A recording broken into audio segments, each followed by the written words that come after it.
No problem at all, dude. Well, how's the post Halloween thing going for you? It went very smoothly. We didn't get a lot of children yesterday, so Okay. we have a lot of extra Halloween candy, which I'm hiding from myself. So, Yeah. I have a candy hangover. I ate too much candy. which Nico I'm set this up for hiding the from day after myself. Halloween. It's all her fault. And Yeah. oh, I can hear myself on there. I need to alchemically transmute all of this damage I've done from the sugar. Maybe you can help me with that. Yeah, I'd be happy But to guide you through that. yes, hopefully. Which actually would lead us right into my first question. But real quick first, everybody, Erik is the author of Song of the Immortal Beloved, as well as the Alchepedia, which this unit I appreciate very much. And I got a spicy question for you waiting Okay. right there. But I like to jump right in, and then at the end we'll talk about where people can get your books and stuff like that, maybe in the middle or whatever. What I would like to know, because your body of work seems to revolve around alchemical meditation. Right. Would you be able to tell me, myself, thus the viewer, exactly what to do, the brass tacks of alchemical meditation? Yep. So most people take for granted their own thoughts and feelings and who they are and their instincts. They all just assume that's who they are. But the truth is that within us is what I call a noetic soul, which is the human soul, and the noetic soul comes into the mind and body to literally uplift the human mind and body to become one with the divine source. That is why Okay. we come into this world.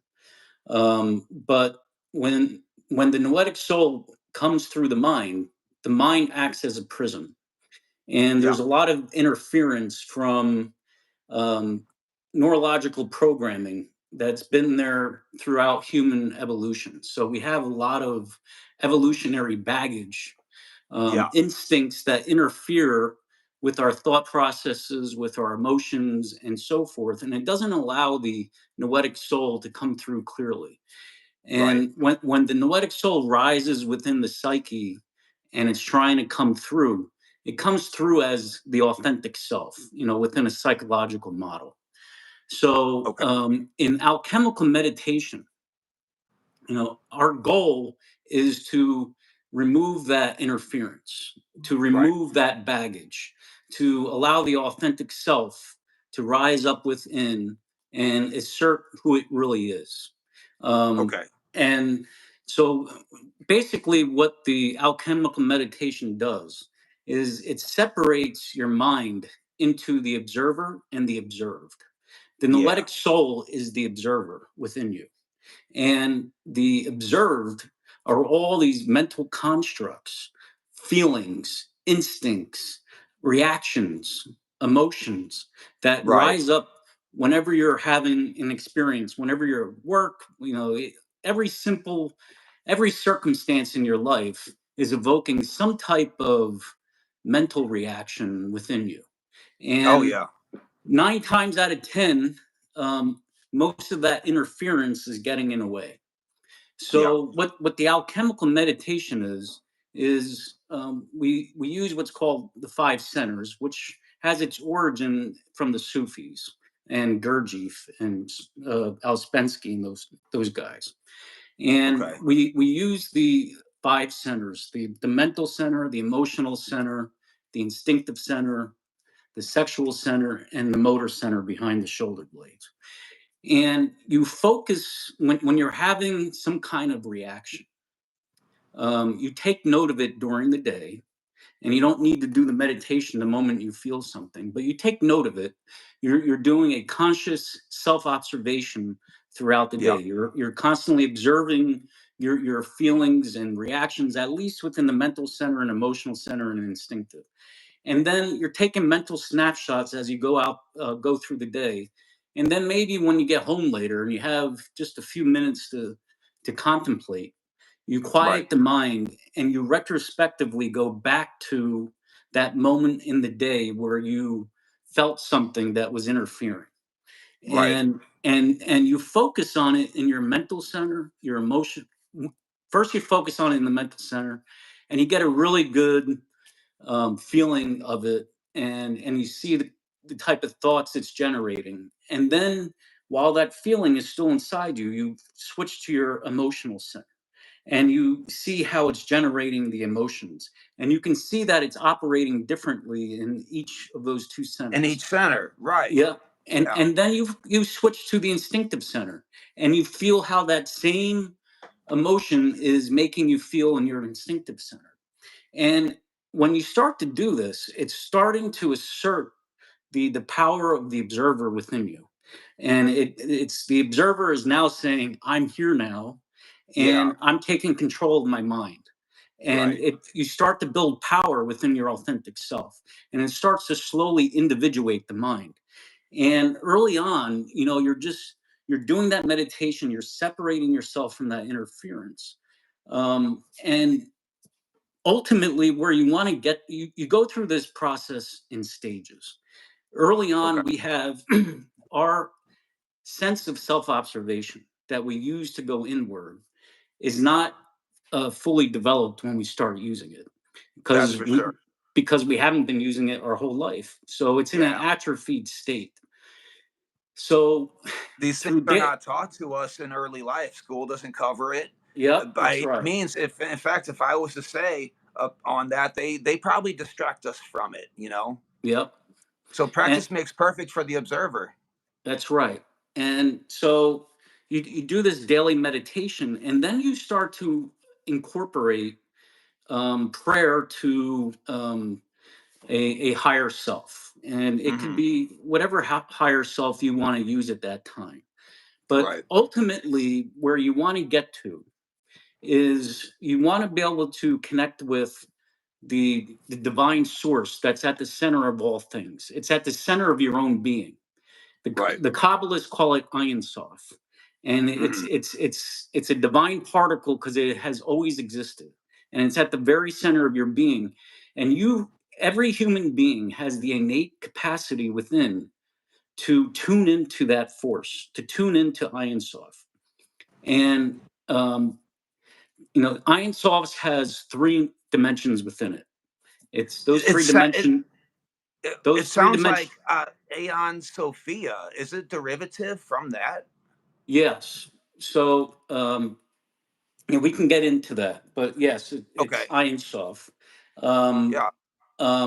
but Iron Soft has awareness, a life force, and an energy, a radiance, which is its love. So the three dimensions within Iron Soft are awareness, life, and love. Or we call the awareness, we call it the divine father because within it is the seed of all creation. Hmm. The life force within Ein Sof is the divine soul, and then the radiant energy of Ein Sof is the spirit, or the love of God. So ultimately, after we connect with Ein Sof, we want to bring into contrast in our mind at the same moment when we're meditating the spirit in contrast to the thing that we're focused on and trying to transform. And when you Yeah, can that do that, separation is difficult yeah, for me and in when you particular. but once you build up the capacity, and once you get there, you will never lose it. It will be with you the That's rest of your life, and you can summon it at will whenever you need it. And what ends up happening is when you bring those two in contrast, the law of sympathetic vibrations go into motion. I call yeah, it alpha. And but basically, if have you ever a car is driven in front of your house, and it's blasting its music, and your window panes start to vibrate, right?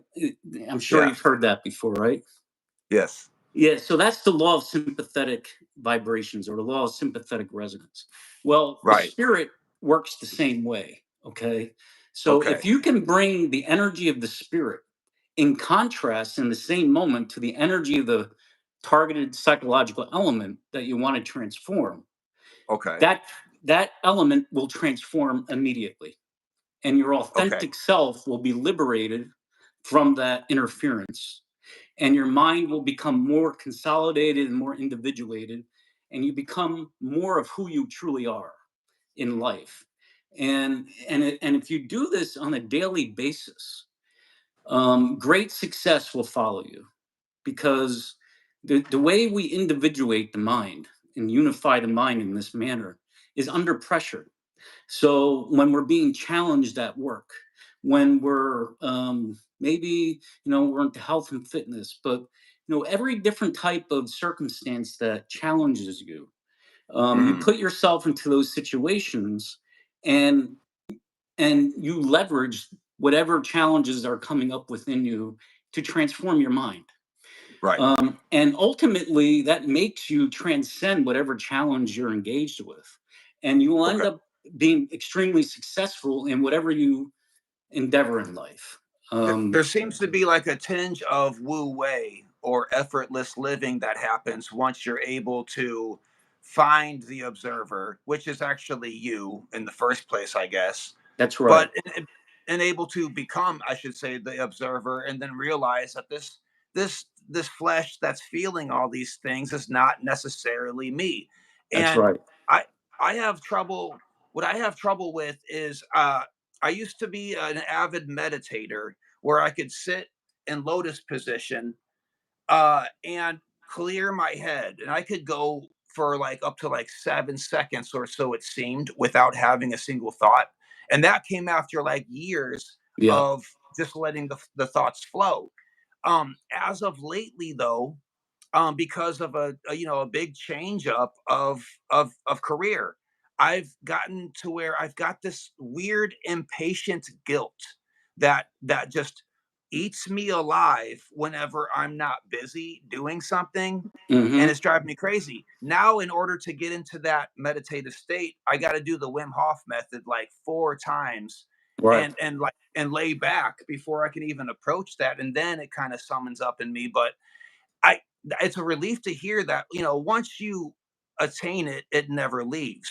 That's And right. that's a fascinating way to look at it, because I feel like sometimes I feel like it's fragile, you know? Yep.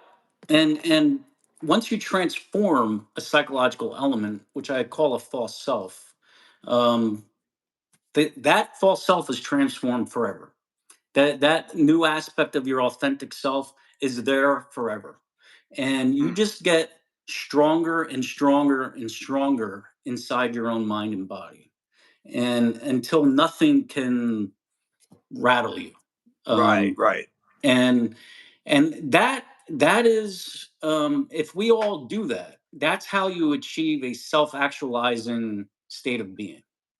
right, And and and ultimately, we're all part of a, what I call a project, what we're trying to accomplish here on Earth. But does that have the anything to do with what you once called the monad project, the earth monad yes, project? yep, absolutely. Hey, that's what my tab was on. All right, I love that subject. I was gonna sneak it up on you later in the conversation, but you brought it up. All Let's right, let's well, go in. so basically, what the Earth Monad Project is, and there's a lot of references to it, mythological references to it, scattered Yes. throughout many different religions and philosophical books. But there's pieces, and you kind of have to put the puzzle together. Right. And one of the just to lead into that for a second, I'm going to give you one Sure. quick thing, because people are going to say, "Well, how do you know this?" Right? And the way I know this is, I've been doing this alchemical meditation now. I'm 53 years old. I've been doing the alchemical meditation since I was 16, every day, passionately. And event the process starts to speed up, and it starts a momentum. Right. In the beginning, you keep pushing and pushing and pushing this car to move, and Right. it's difficult to move it. But eventually that momentum that car develops a momentum of its own, and you can't stop it even if you wanted to. Okay. See. And that's when you cross the Rubicon. Okay. And but eventually you will start to notice that you're being led into a Yeah. path within yourself, that all these, the order of the psychological elements that you're transforming is forming a pattern, it's forming a pathway. and Okay. and and that's when I started to, write down everything that I was experiencing, day by day, in a diary, which eventually formed into the book Song of the Immortal Beloved. Mhm. And it took me many years to write it because of that. But Everyone eventually, here is a big fan of the books that take many years to write. We've noticed as a community here that it's the books that take the author an impossible amount of time that end up being the classics. And your book has become kind of a Discord and community classic in this community. yeah, I really appreciate that. I never had planned to write a book. I was just writing notes, and Mhm. and and I did it every day. And then I didn't really even speak of the alchemical process that much, Right. because I found it best not to speak of it too much. Just deal with everyone naturally, and you have normal human interactions. Don't Right. talk You about the you al you and become the proof yourself, and then y- people will come to you about it, like I yeah. am right now. Yeah, so eventually I was asked by someone to write down the process for her. And Mhm. so I had to go back to my notes, and I started to organize them, compiling them, and then I realized it was forming into a book, so I just went with it. Right.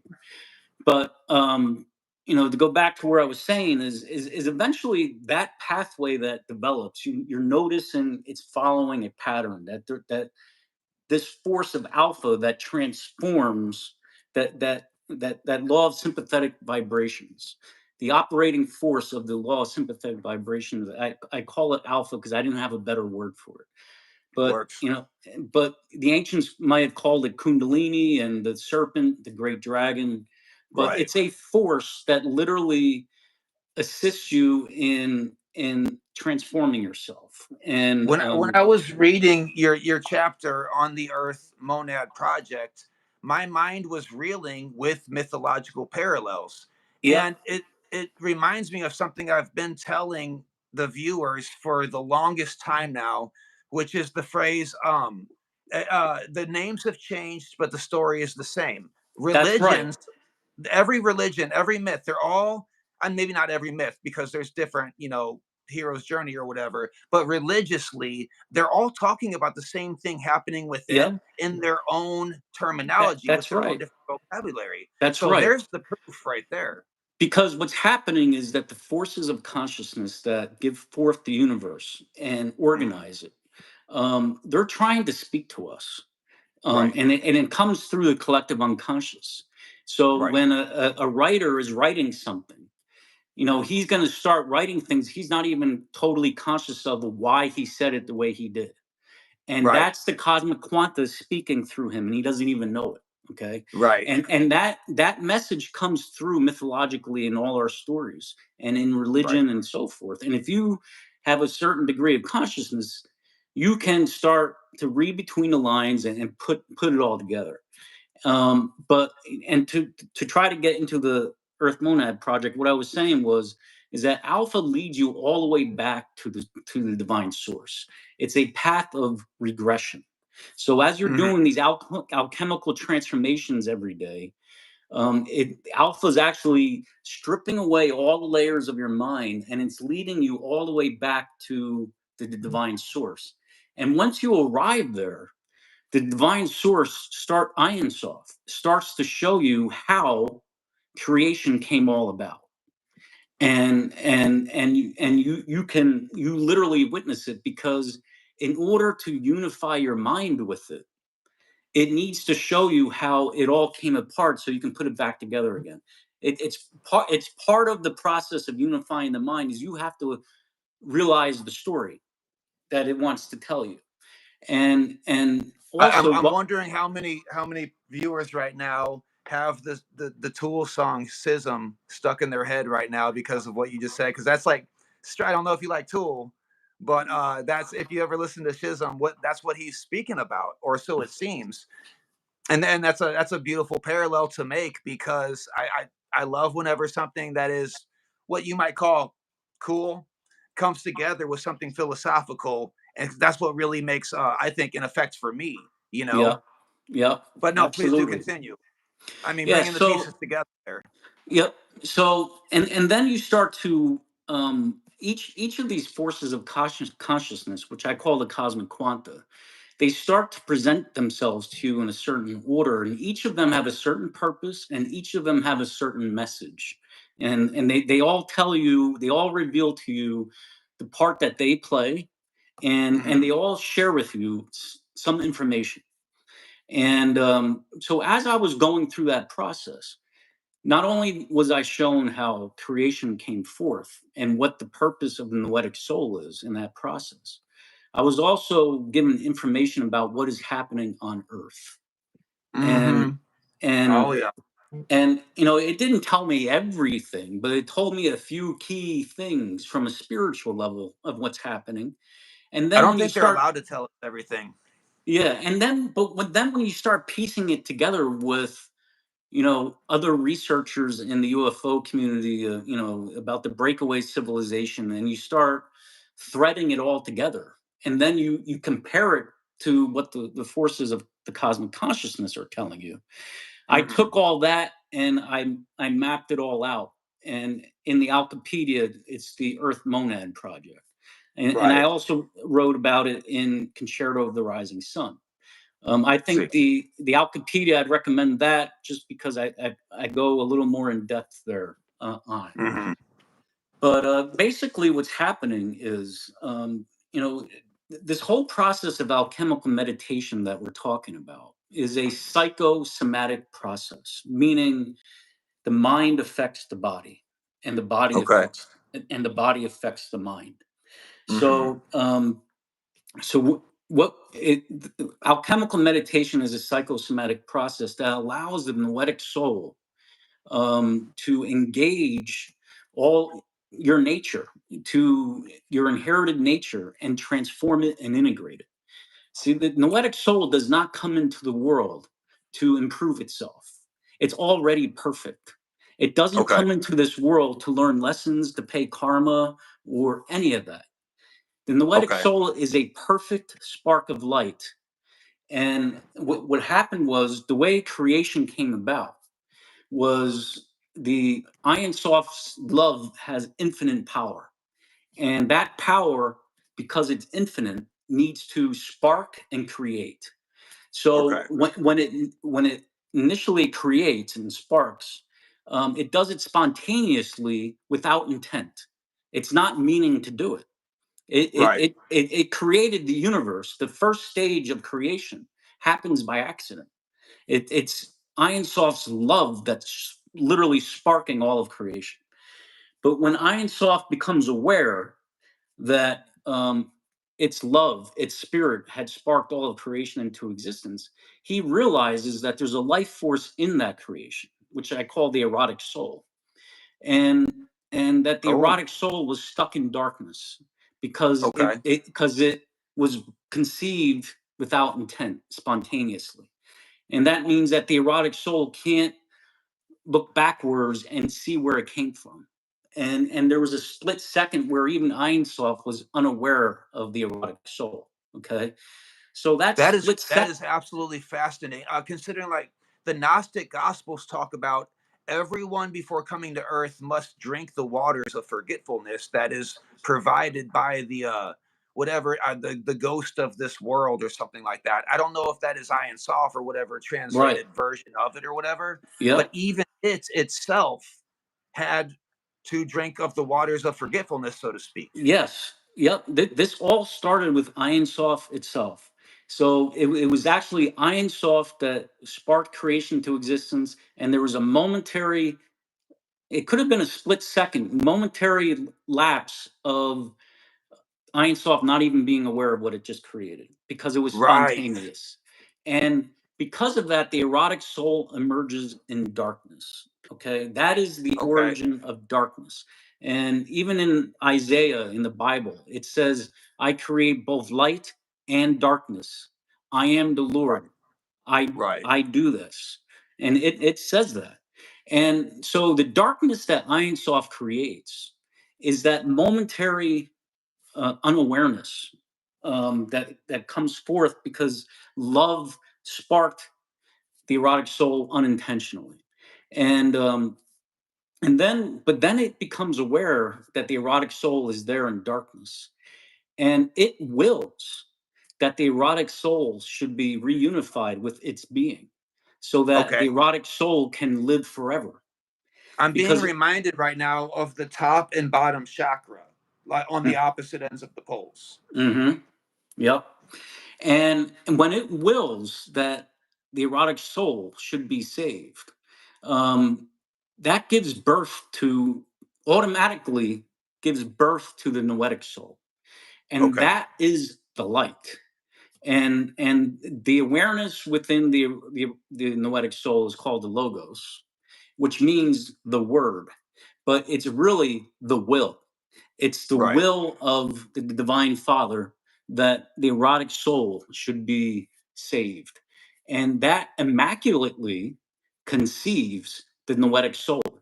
And it actually conceives a new trinity. So the trinity within Iron Soft is the divine trinity. It has we call it divine because divinity is that which has always existed, it, and always will exist, and it's infinite. And Well, if you don't mind the divinity thing, I'm not hung up on that. Define saved for me. all right, so Iron Soft has always existed. It precedes space time and creation, and it Hmm. will always exist. And the Right. only way to live forever is to be in resonance with Iron Soft. If you're in resonance with Iron Soft, you will live forever because it lives forever, and you Okay. literally become part of that energy. You want to you're Post death, like the Egyptians would join the Neter after the physical body had died. right. So all and like I said, the noetic soul has a trinity within it. We call it the sacred trinity, which is the noetic soul, the logos, and the numina. And then the erotic soul has a trinity within it, and that's Io, the erotic soul, and matter energy. So matter energy emerges in darkness. Okay, Hmm. your physical body and your mind are a part of the erotic side of the human being, and all of that emerges in darkness. The noetic soul within you, it came into your mind and body to reunify it with Iron Soft, Okay. and that is your purpose. That is why we're Okay. all here. We all have the same purpose. Right. And But this is not at all to confuse the erotic nature of man with darkness. It's not to right, say it's anything bad. It's just that's that's unaware. that's correct. Darkness in and of itself is not evil. It's Right. just that there's a lack of awareness with it, and so our purpose, the noetic soul comes into the world to engage the darkness, to reunify the two sides of the human being. Um, we right now religion has it wrong where we got to suppress the darkness, Right. and we got to do exorcisms and all of that. That actually Right. fuels the darkness. Um, Right. and so in the alchemical process, we are slowly transforming all our false inhibitions and moral dilemmas as we transform our psychological elements, which allow us to engage the erotic side of the human being, and we Okay. have to do that. It's part of the process, and In your eventually. book, you in not this book, but in Beloved, you say we see reality through a lens of our sexuality. Mhm. So, like, okay, well, does that mean to say that a person's sexual nature, and I'm not talking about gay or straight, Yeah. is what drives them, or how they perceive the Yeah. world. So the the sexual nature is part of our erotic sphere, and and that's part of the sphere of darkness. But again, it doesn't mean it's bad. Right. It's just it's a force of creation, and um, within the erotic sphere is the id, and the id has two sides to it. It has what I call the idimus, which is desire, and it has the gorgon, which form and the job of the gorgon is to trying to bring a organized chaos to the mind, to Okay. organize it, and it does it by developing delusional constructs, Okay. and there's a natural barrier between the noetic sphere and the erotic sphere within us, and that natural barrier is formed by the force of death itself, and Mm. um, and the alpha will eventually bring down that barrier. So, but the noetic soul needs to go through a period of consolidation, years of consolidating the mind, doing that transformation. Then it has tremendous amount of power, and when it has full resonance with Ein Sof, alpha brings down that barrier between the noetic and erotic, and the noetic soul then engages the erotic soul, and that's the Okay. chemical wedding. Okay, and in bringing those forces together. And when you first engage the Idimus and the Gorgon, they are literally hostile to us Right. because Yeah, they I've them. seen those ancient religious paintings. It's whether it's Sophia, sometimes it's Mary. Or sometimes it's Michael, and he's got that long spear or sword, Yep. and they're stabbing it through a dragon.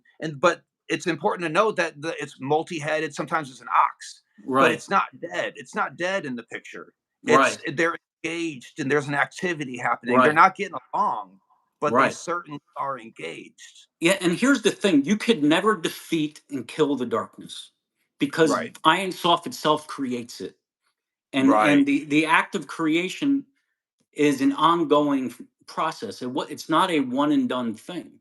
Iron Right. Soft doesn't stop creating. And that's why the universe keeps continuing to expand. This is And the big argument I tend to have with a lot of now I believe in God, and I'm the closest one to me is Christianity. So I'm a Christian, right? But mhm, Christians will tell me that I'm not a Christian. I ask them why. One of the biggest reasons is creationism. They believe that it was 6 days, bam, done. yeah, And I'm like, what if creation means a right, continuing process, you know? yeah, And that's what I seem to be looking at. yeah, and I just think they're oversimplifying the way the message is coming through the cosmic from the cosmic quanta. Right. And one of the biggest challenges in life is that um, is interpreting religious mythology. Right. People are very twisted up with it, and they can't decipher it. The way we decipher it is we first have to have our own experience of these Right. primeval forces, Right. and once we're really in tune with those things, it's like um, it's like you've been given a Rosetta Stone that you can Yeah. now use to decode all this mythology, and it all Right. starts to fall in place. And that is why I use, to a certain degree, some religious mythology, Right. because if we just try to discard the old language, the old terms, um, Right. then what will happen is um, those things will come back and haunt us. It will Right. haunt the world. So what we got to do is say, hey, listen, go back to the source, see how it all unfolded and how it all goes back together again. Hmm. Learn about what's happening on Earth, the Earth Monad Project. Then you'll be able to put the whole story back together yourself, and then you can retell everything in a modern language. Right. And that's what I did. But I also said, but look, when I say Numina, that's Mary. That's that force. When when I say Christ, it's the unified mind. It's the Right. philosopher's stone. Right. And so one of the purposes of the Alchepedia is really to show the parallels between, um, is to bring all those old terms into a new higher light and Hmm. understanding, not so that we can continue using them, but to Right. actually dissolve them and get beyond them, because that's the only Exactly. way And you'll that's ever get beyond it. You this have this thing comes in so handy, especially with, okay, in the comment section of my YouTube videos, I've noticed that the most frazzled people get is trying to collect all the information, the mythology, the religious text, the everything together, and try to consolidate it, and they just can't do it because there's so much of it. Once Yep, you realize that we've been talking about the same five things for a million years, I mean, some will argue with that, but we've been talking about the same 5 to 10 concepts or archetypes, so to speak, of the mind, of transcendence, what they once called the mysteries. Even that term, the term mysteries, is yep, vastly misunderstood nowadays. Your book does a great job of making a person like just flipping through it, by the way, because by the way, guys, this is set up, it's set up like a dictionary. So it's not a cover to cover read. You can find your favorite thing you're confused about, and there's a little description for you right there. I love that kind of book. It's a reference manual, yep, but it helps the person who is so confused by all of this incoming information. The esoteric is endless, yeah, and helps them realize that there's essentially, you could break it down to one thing that we're all talking about. yeah. And so the how all that ties into what's happening on Earth today. So what the cosmic quanta revealed to me, was, and I never even asked for this information. They just started to give it to me. Okay, Oh yeah, yeah. and and and I was like, wow, and I start to write it all down. But basically, what they're saying is this psychosomatic process of unifying the mind is not anything new. Um, Right. uh, Throughout the universe, the noetic soul exists in all kinds of humanoid forms. So sentient, only the humanoid being has the noetic soul. No, only a human being. The noetic soul is what makes a humanoid being human. Okay, if you don't have a noetic soul, then you're not human. Okay, but so human is a, um, is a function of consciousness. It's not a Okay. biological determination. As biologists will say, well, today a human is this. The humanoid being on Earth, is the human being. Like And what I'm physically, we're just saying, animals. right? What I'm saying is that human is actually a function of consciousness, and Mm, right. many humanoid beings throughout the universe could be considered human if they have a noetic soul, and they do. The noetic soul was conceived at the moment of creation. It goes all the way back to the beginning, wherever that is, Right. and and So we carry that divine spark within us, but it yes. exists in an animal body. So, yes, that's right. It exists in an animal body. You have both the erotic soul running through you that's animating your physical body and your mind. And Right. and then the noetic soul comes in to illuminate and to observe and I see. to try to bring it all together. And the noetic soul acts as the intermediary, the intercessor between the erotic soul and the divine soul found at the center of your being. So that's what brings it all together. Animals do not Okay. have a noetic soul. That's what I'm Um, thinking. Right. Right. Bentov is a community favorite around here. He died early talking mhm, about these things.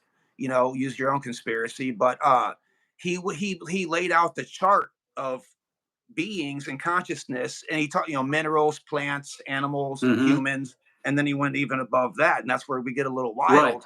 But it seems like we're kind of stuck in this, not what I don't want to say stuck, but we certainly are tethered to something. And as long as we're on that subject, because I do want to get on to another thing, but since we're on the erotic soul portion of this, I get this question in the comments all the time and I don't know how to answer it.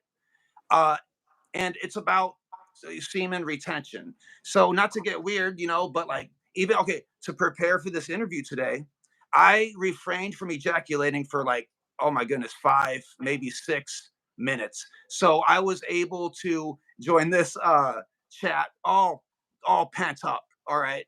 Yeah, I was And wondering you're why not you're helping by talking so. saying that. I was wondering why you're talking so fast. I was like, there's your answer. I'm ready to bust one right now, and this is not a good place to do it. Okay. But no, all right. But in all seriousness, can you tell me? Some people tell me it's nonsense, right? Even Joe Rogan, for example, is famous as saying, "Whenever I feel like I'm going to make a decision, I go take a 5 minute break." And it's a joke, of course, but he means it. yeah, He likes to clear his head. But then you talk to some guru or whatever, and they're like, "No," they're like, "You have to let the essence, that divine energy, cycle back into you for your kundalini, yada yada." right. I don't know what to think. All right. So when I initially, when I was 16 to 25, I studied in a Hermetic philosophy group, and their instruction was to never ejaculate, just hold it Right, forever, and right, to sublimate and transmute that energy, and right. and and that energy will form new ethereal bodies, and you'll wake up in the astral world. And I realized all of that was wrong. Um, Okay, and right. what's, they, a lot of people in the past said that the sexual mysteries, holding back the semen, was the key to self realization, and that's just wrong. Um, uh, so the sexual practices do play a role, and I call it the second factor. But you don't even need to engage in sexual intercourse per se. You can, um, you can cultivate your energy, with the forces of the cosmos in what's called cosmic cultivation. So it's not like, if you don't have, someone doesn't have a sexual partner or something, then that's a problem. They wouldn't be able to do this work. That's not true at all. They can still do it. There's different ways to cultivate your energy, Oh, there's a but million ways to do it. You can put a sandwich baggie filled with lotion and tuck that under the couch cushion and fuck the couch. You pretend it's Oprah, and you just have a great afternoon. There's a million ways to do it. yeah. So basically, the way the sexual cultivation, works into the alchemical process is, all of us are somewhere on a spectrum of male and female. We actually, every human being, whether you're male or female, has both a male to female spectrum within ourselves. I'm And glad this isn't 2022 talking about this. We'd be canceled right now. But please continue. and so, somewhere on that spectrum, I sit, and you might sit further right than meaning you have more yang energy, more male energy. And there might be someone even more further right that has, really fiery male energy. And then, you might have a man that's, very centered, and he's kind of in the middle of the spectrum, or somewhat he may be off on left on the spectrum. He's still a man, but he has that polarity. We all have that polarity within us. So you have yin energy within you, and you have yang energy.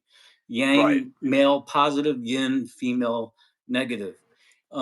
I've So always felt like I've got a feminine energy within me. And I mean, to clarify that, I come from years of being a construction worker, building skyscrapers and stuff. But the entire time I'm doing that, I want to come home and write poetry. I want to make yeah, music, stuff like right. that. I don't know if that is me seeing the world through that lens of sexual energy Yeah. or not, So but so I know so it's we there. we can't be all yang and all yin. It just wouldn't work. Right. Right. Um, and so, but what happens is so there's three forces in the universe. There's the positive, negative, and neutral. And Hmm. when you're trying to tune into Iron Soft, to discover that God particle, Iron Soft has a perfectly neutral energy, because Iron Soft actually precedes sexuality. Okay. I He, see. so Right. so Iron Soft is completely neutral in vibration. So the purpose of sexual cultivation, where, say, two people come together, to form a union sexually, it is to neutralize the energy and open up a window to Iron Soft. Okay, I that is see. why you do it. And so it opens a window. You're able. So once you're done with a sexual cultivation practice with your partner or even by yourself, you should go directly into a meditation, where a quantum meditation where you focus on Iron Soft. Because if you're able to neutralize your energies, balance your energies during that sexual yoga practice or whatever, Mhm. a window is opening to the spirit that has a neutral energy, and you can tune into it right there. Once you connect with Iron Soft, you'll always have that connection. You can always go back to it, and then you'll keep reinforcing it and building it, and then you Mhm. can bring that spirit energy that you felt from Iron Soft, the love of God.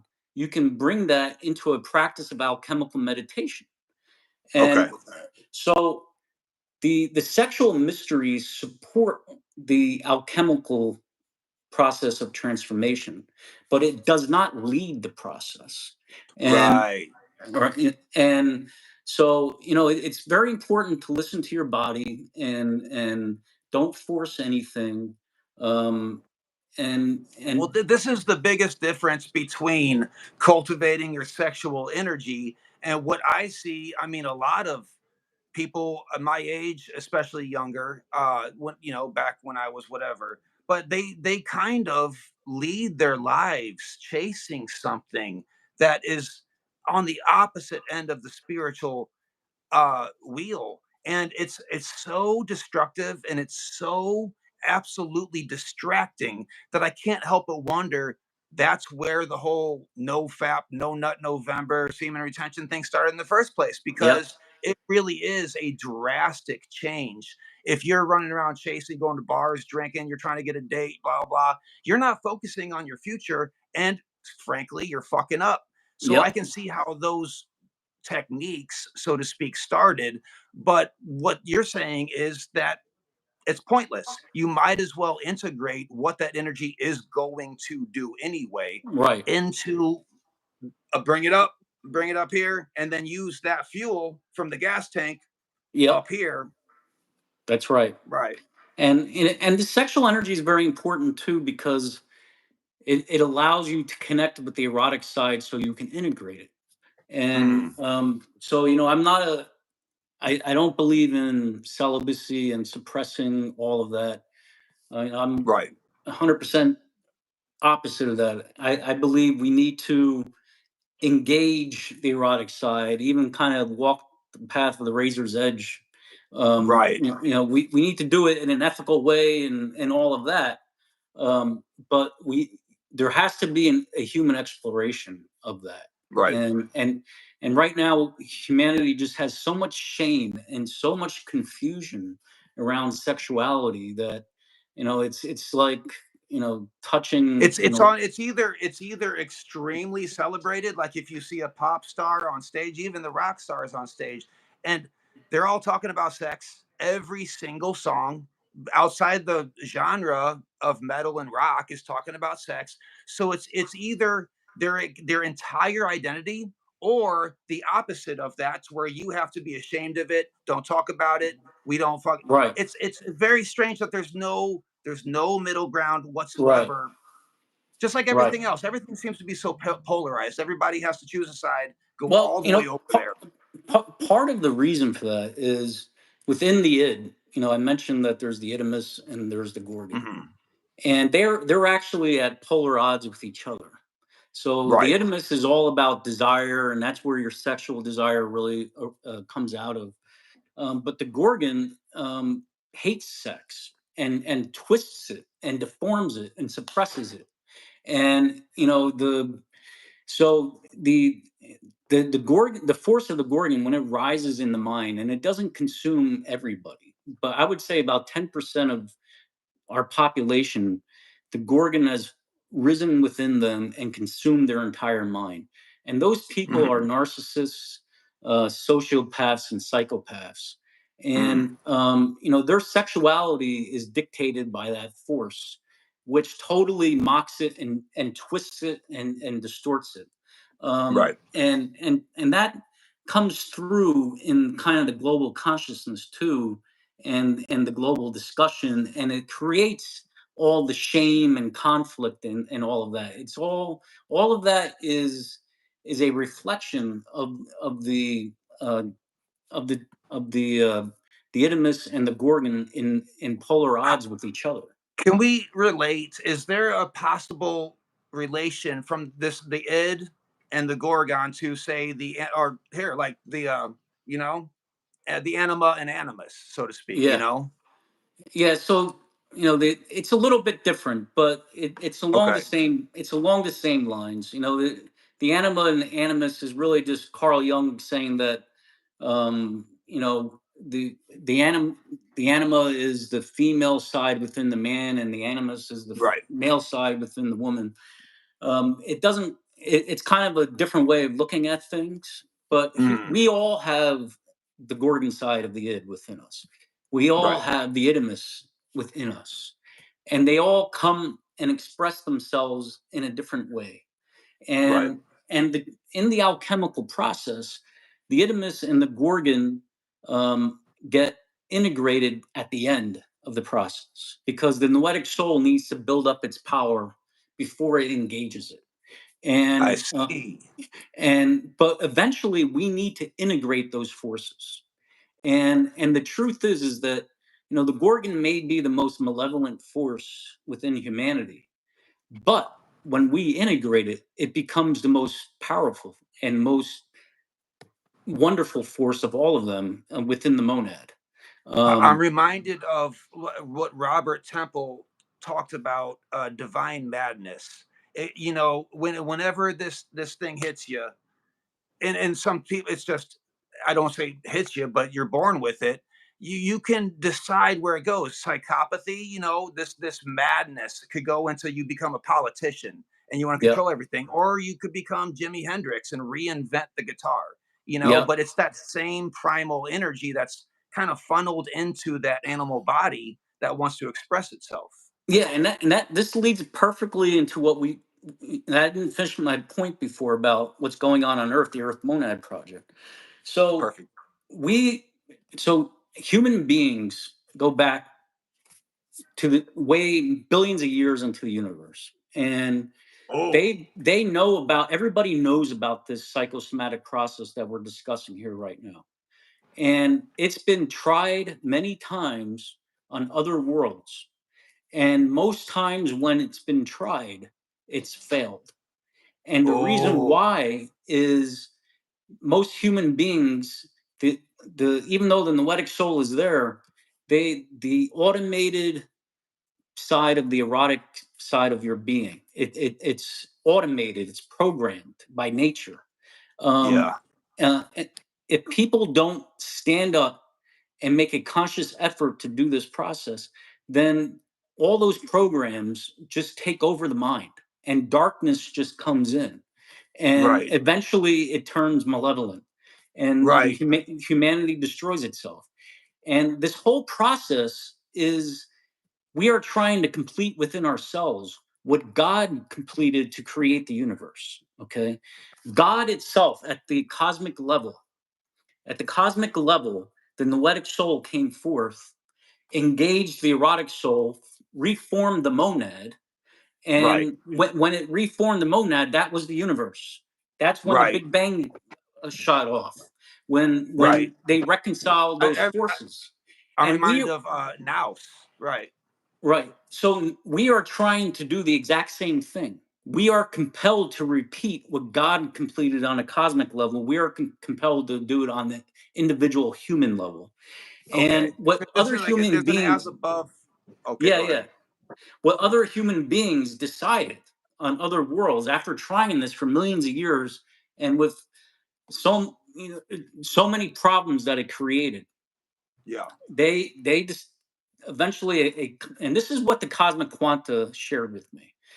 They shared with me that there was a cosmic law instilled by other human beings that whenever human life is created, it should not be created where that psychosomatic process is in play. Yeah. That the erotic forces need to be genetically switched off, and the key needs to be thrown away. Right. And There's a galactic almost law taking place where there's no intervention allowed to take. Well, also, you ruin the experiment once you know it is, and that's kind of why they are prohibited from telling us all. They can give us nuggets, and what, not to be weird here, but this Earth Monad project, I'm a fan of DMT. I've done it a lot, but I don't do it anymore. Just to be clear, when you get the message, hang up the phone, right? right. But one of my that I wrote down that was very important to me was that I was amongst other humans. They were gigantic, but they were human. They were people. And I was in this laboratory, and they had all these like light bulbs or bubbles. Each Mm-hmm. bubble or light bulb was specifically not a universe, but a reality, all with Mm-hmm. different rules, all with different rules.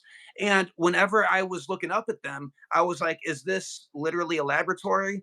And they were like, this is a way you can understand it. And I Mm-hmm. asked, I was like, what's going on here? And all these different worlds, they were trying out this one thing to see if it works. That's And it. as I saw darkness going into this one light bulb, it was That's over and it. over again, in and out of this light bulb. I was looking at that one, and it was captivated by it. And I looked up at the one guy. I couldn't see his face, but he was there. And as I looked at him, he was like, you realize we're counting on you, right? And then my 10 minutes was over. Yeah. That they were showing you the Earth Bonad project. They That so so so other human beings throughout the galaxy, and there's many of them, many different races.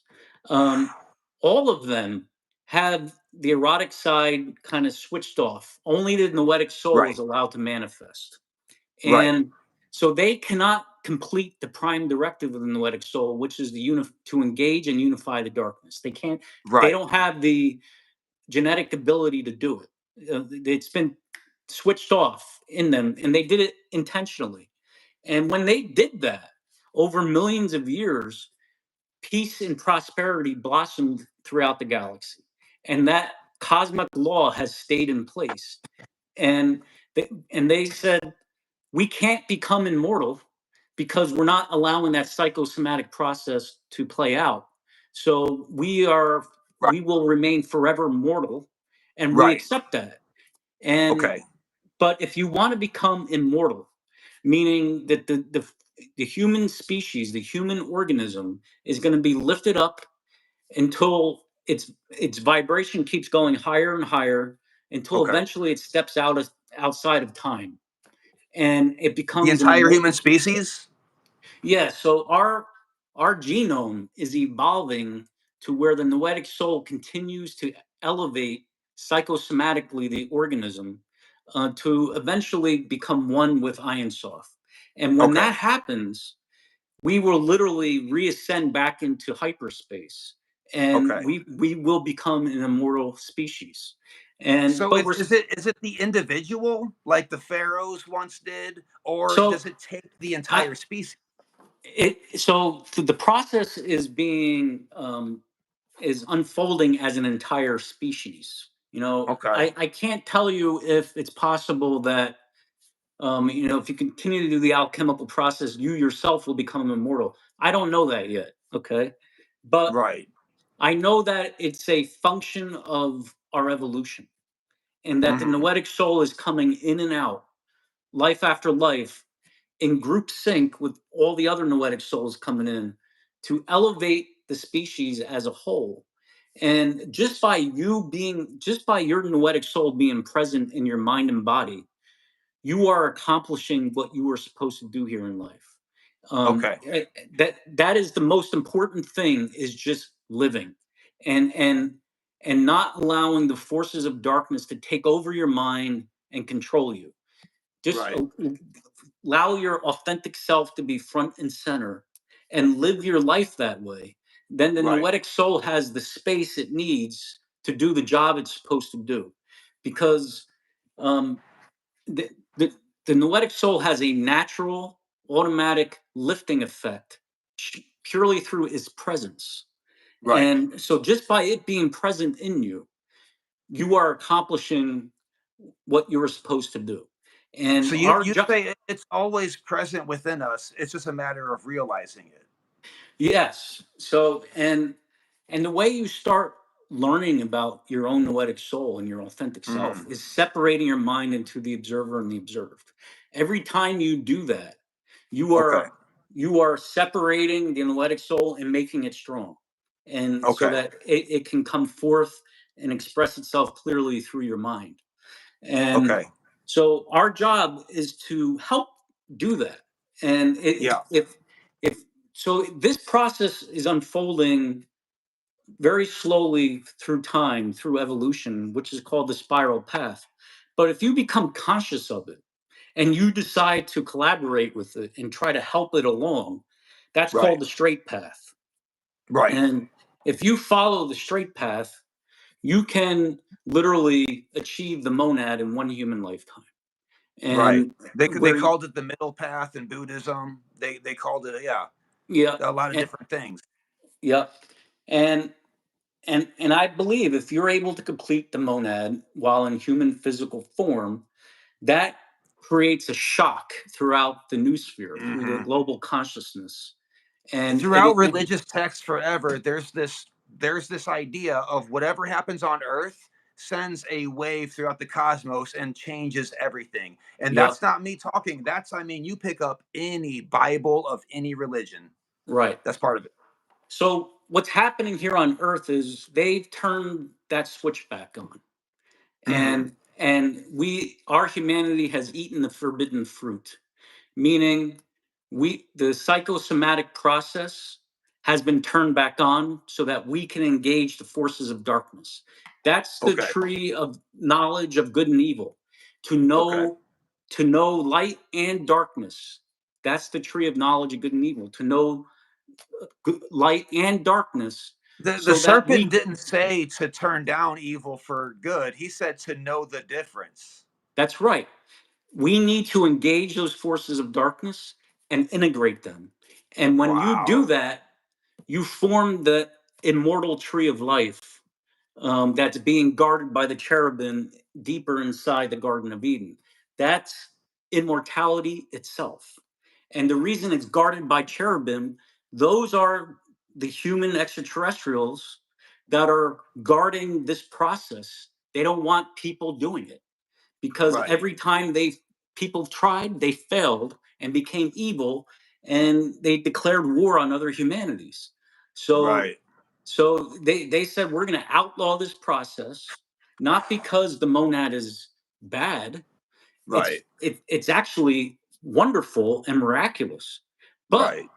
most humanities, they deem that most humanities are not evolved enough, In the wrong and hands. to literally engage the primeval forces of the universe and try to become one with God. And Where do you think we're at right now? so I think the project. So basically, from what I understand from the cosmic quanta is that, um, there were many attempts at the cosmic level to achieve this unity, that failed. It wasn't the noetic soul came in at the cosmic level, and in its first try, it achieved the monad. It Right. it actually tried over and over and over again until Right. finally it achieved it. And today we are living in the aftermath of that one successful outcome. And I see. Okay, so that twists things up a bit because we always kind of look at ourselves like we're a work in progress, which I'm sure we are, but we seem to be the result of a successful experiment in the first place that just needs to yeah, realize that it is. yeah. So the path that the cosmic monad went through to become one, to unify the forces and create the universe, it creates an echo pattern. And we literally are following that same pattern. So because the cosmic monad tried and failed multiple times, then we are trying and failing multiple times. Right. And Right. that's why our humanity has Okay. had multiple resets Right. throughout deep history.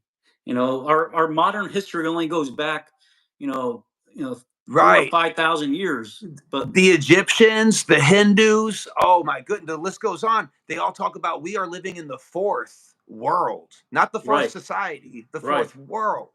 right.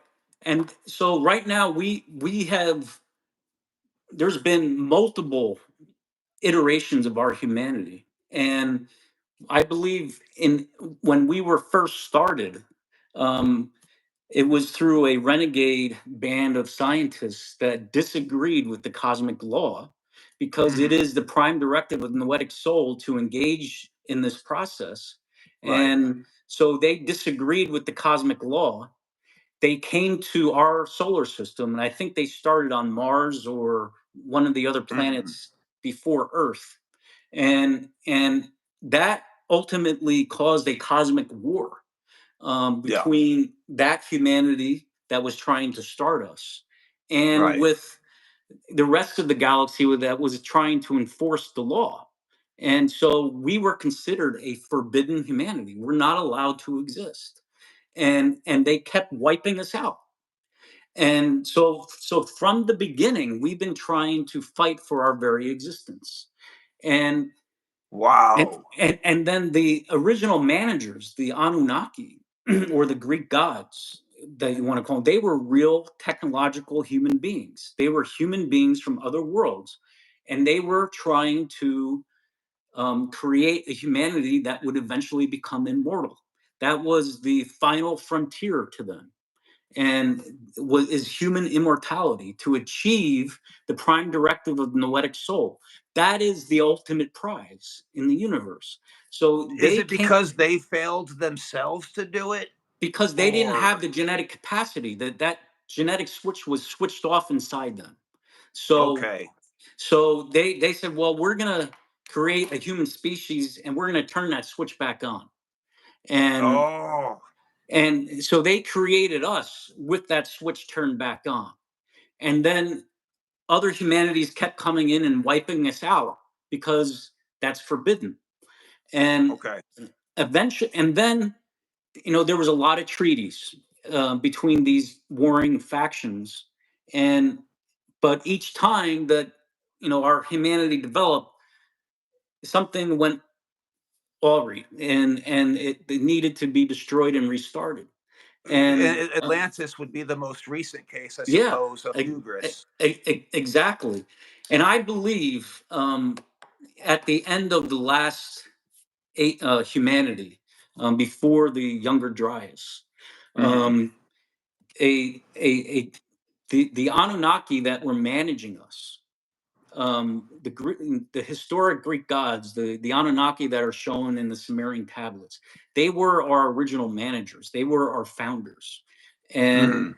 but they were driven out because they were deemed to be reckless and even some of them malevolent themselves, possibly. Um, Right.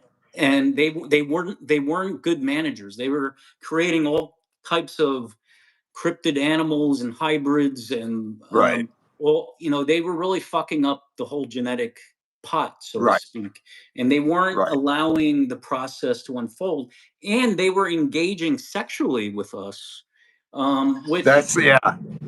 which you're not supposed to do, because what happens is, if they yeah if they so if one of these human beings who's not inside this project, he's just a manager from another world, if he Right. comes down and he impregnates a woman on earth who's inside that project, Right. then um, the baby that's growing inside her could literally pull in a noetic soul from Right. from that man's homeworld.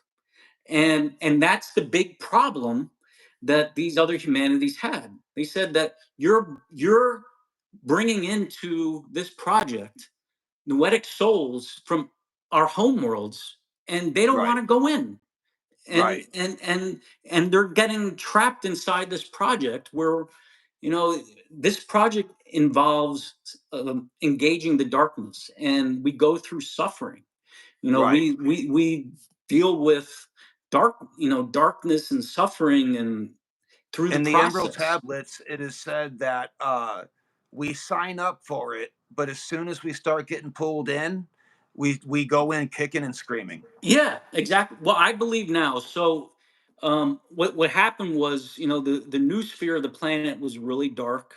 Everything, the whole project was fucked up, and so a new managing power came in. They drove out the old gods, and this Right. new managing power said, "We are not going to interact with the humanity. We're going to set it off on the right evolution, Right. and we're going to allow it to unfold organically. We may Right. be there at certain stages to help push that process, but the Like but the turning off the nuclear bombs when we fucking engage them that we've e- seen e- 100. Yeah. exactly, and the alien abduction phenomenon ties into it because they need the process. You cannot genetically engineer the monad, but they Well, can't okay, just. let me back you up a bit because I would love to go into that. Our community is a big fan. We have a video called Womb World that tackles the whole grays. Why are they obsessed with our genitalia? That whole deal.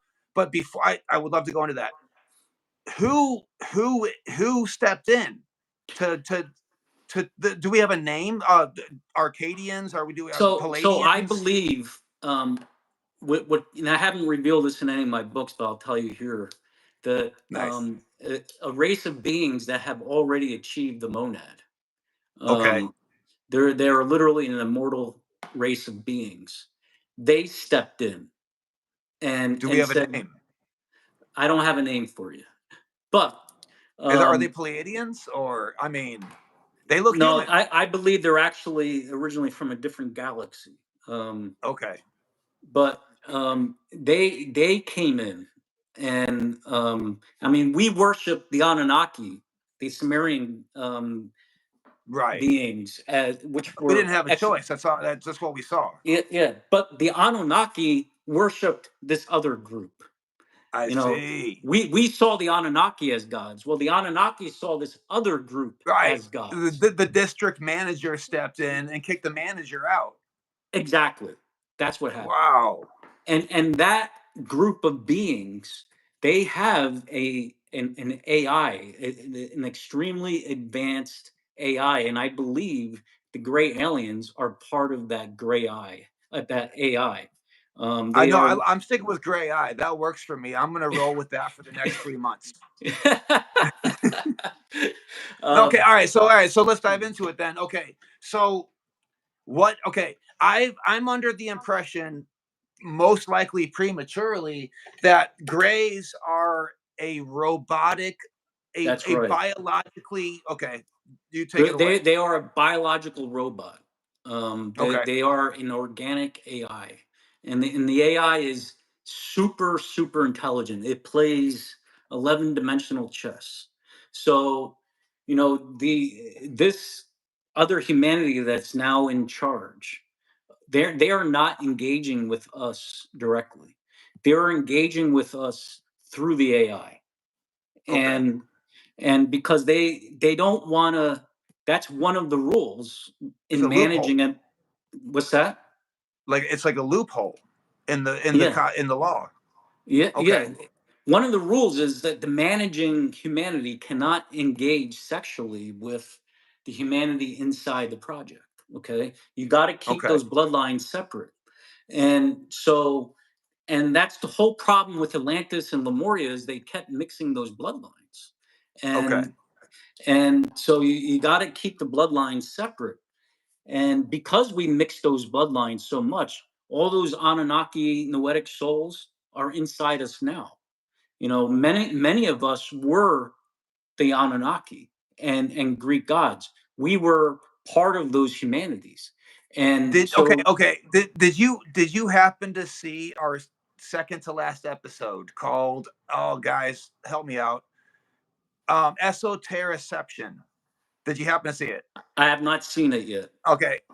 All right, damn it. All right. So I say that in my video under different pretenses, but Sumerian people used to talk to statues. They used to Hmm. take orders from statues. One day the statues completely went away, and then we started building pyramids and agriculture, all this shit, right? Yeah. So I mean, there's a million different explanations for that, but the most likely looking one is that they moved into us. That's it. We are the reincarnation of the Anunnaki. We Wow. are the same gods that That came explains the here. hubris and the poles of Yeah. sympathy, love, Yep. and hate all together.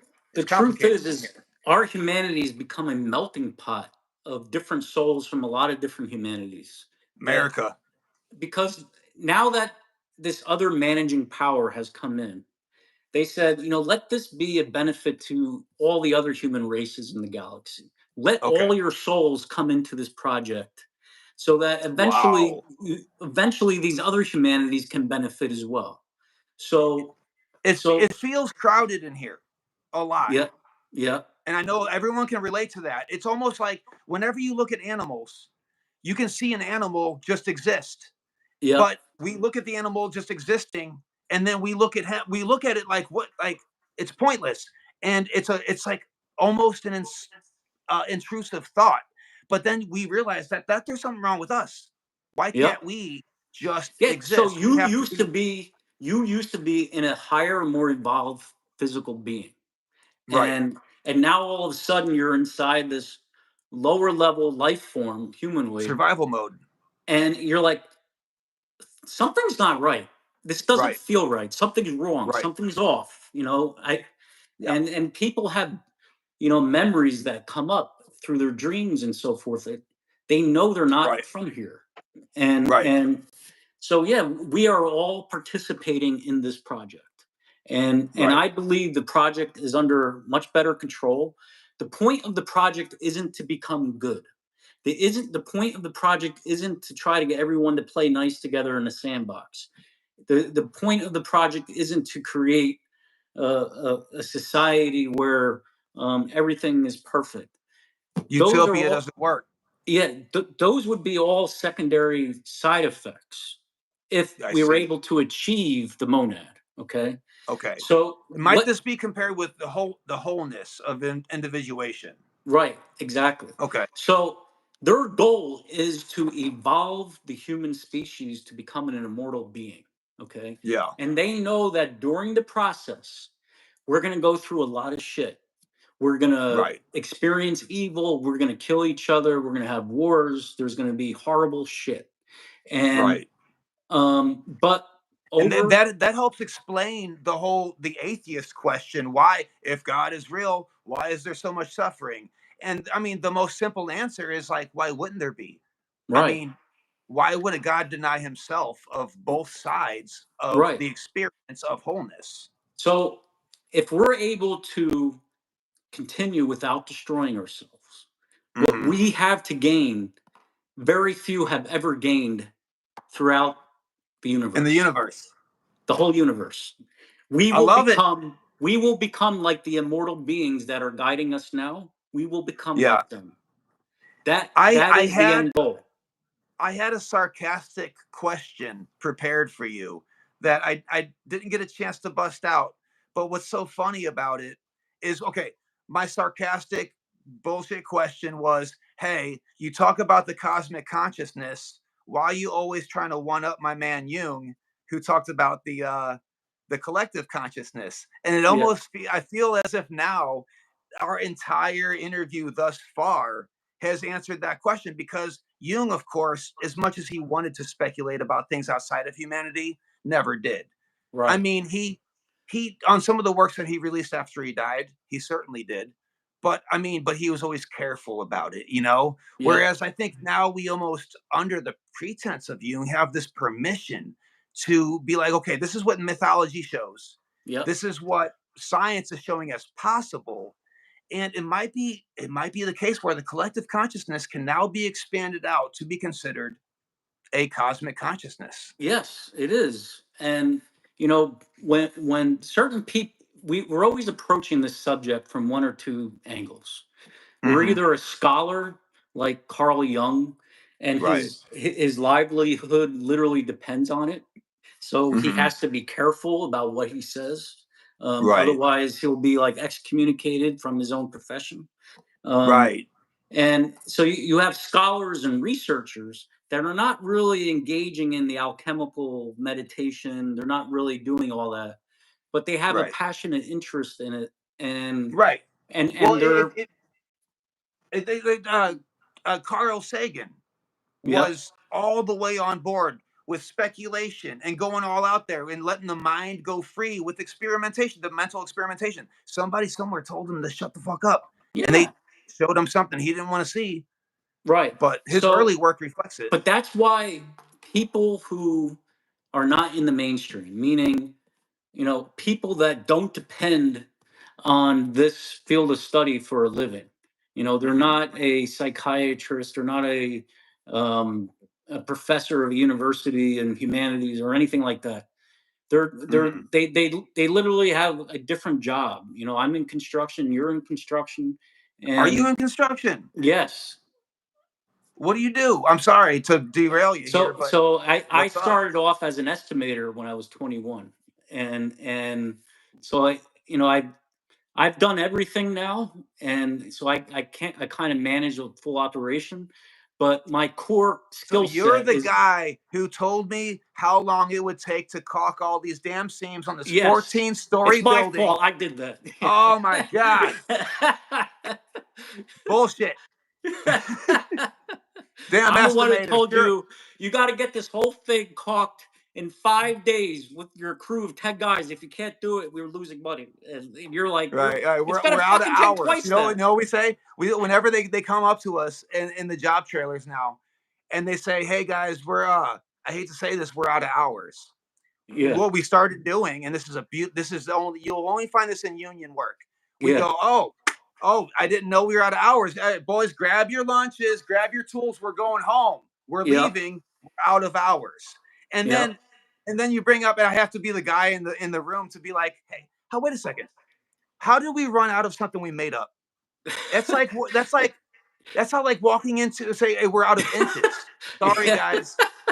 We all got we're all out of inches today. It's We the have to only stop. profession where you're actually paid to be wrong. So other than like Yeah. maybe the weatherman or something. It's so true. Uh, no, But but yeah. So your point is that okay, like we make a living from construction. I know you're sitting in an office somewhere, but I want you to feel love for me. All right, I'm in the cold. All right, it's snowing on me right now, literally. Actually, I haven't worked in like 3 months, but that's thanks to all these guys here. But I'm going to be going back here pretty soon, and it's going to be going dead in the winter time. yeah, Whatever. But yeah, if you are not necessarily tethered to what you're saying to a community of people monetarily, that goes to show you that money seems to be the root of yeah, evil if you think about it. Because absolutely, absolutely. right. And yeah, so you got the scholars who approach the subject from a scholarly point of view, and that would be like Carl Jung and certain others. But Right. then on the other side of the equation, you have a practitioner Mhm. who maybe didn't start out as a scholar. He started out Right. just as a simple person wanting to do this alchemical process, and that's me. I'm a practitioner, okay. Right. And in the beginning, I tuned out all the noise. I read a lot of books initially as part of that Hermetic school, but once that alchemical transformation process, the meditation, once that really kicked in, and I was getting results from it, that's all I did. The only thing Right. that mattered to me was the next transformation. Nothing else Right. mattered. I didn't care about what's It's the big picture, what's the yeah. purpose of the noetic soul. I Right. didn't know anything about the Earth Monad project. I didn't care Right. about anything. All I cared about was what's the next transformation? What's the next thing in front of me? That's it. What makes that so absolutely beautiful and reinforcing to me is that early on in this journey of mine, which is essentially just talking smack on the internet, right? YouTube started hitting me up, and they started giving me suggestions talking about you should be topical. This is coming up. You got Halloween coming up. You got this and that coming up. Try to do a video that pertains to this thing that's happening in the world. I look around and I can't help but see this the Haktua girl and the politics to be topical, I have to be stupid. So I have denied every single sponsor, every single suggestion of being topical from YouTube. I mean, I work for YouTube and I Hmm. love YouTube. Don't get me Hmm. wrong. I Mm-hmm. love them. But I've turned down every idea and just instead said what I felt like that week. And sometimes it has nothing to do with anything Yep. going on right now. And I can't help but feel that because I did that, my content has become like your book, timeless. Yep. Now I don't have any episodes that are clinging to a point in time. They will Mm-hmm. live on. Yep. And in 10 years, and by the way, they turn around and they email me and they say, "Hey, congratulations. It looks like your old content gets as many views as your new content, and that's rare. It's 50-50." Yep. And it's like, man, see, if I had done something topical and taken your suggestion, not you, but anyone's Yeah. suggestion, I would have a dead video out there floating around. Yeah. But if I just let whatever that is, like you mentioned earlier, we don't have to know what it is.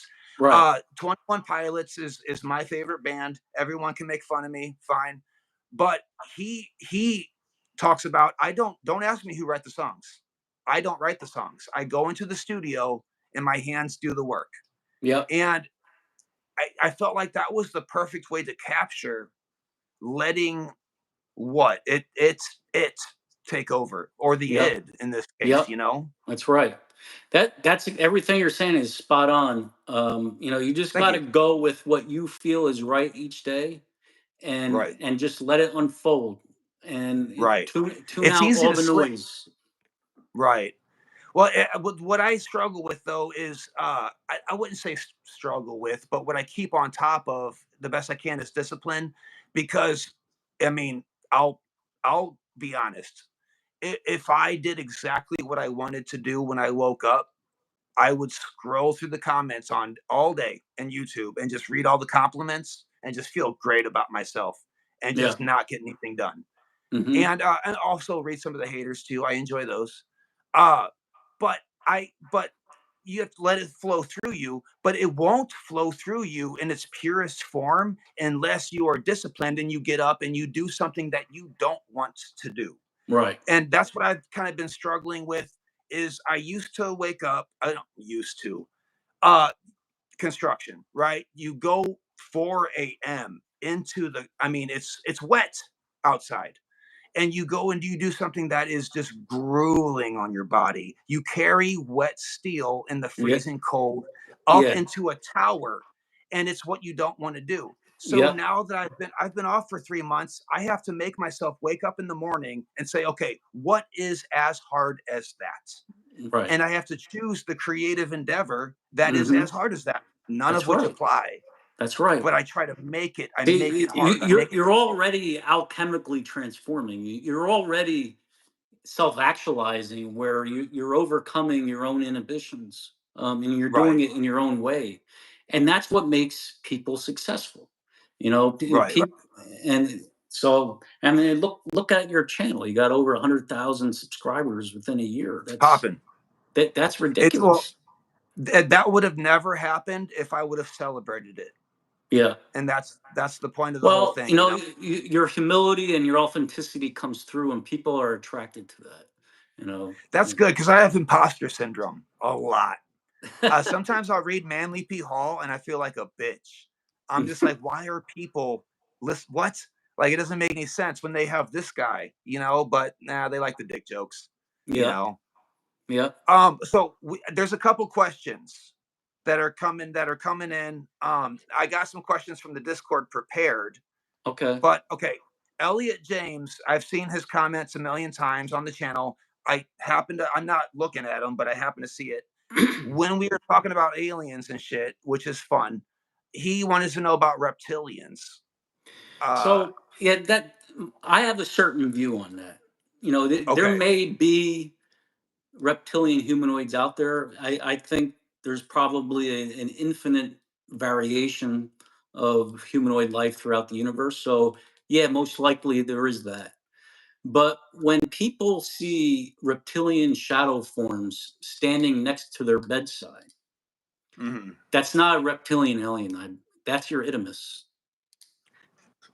That this that's guy, right? Right. Yeah, that's your Or itimus. He has that reptilian form, and okay, and and many ancient civilizations, they've shown that. Right.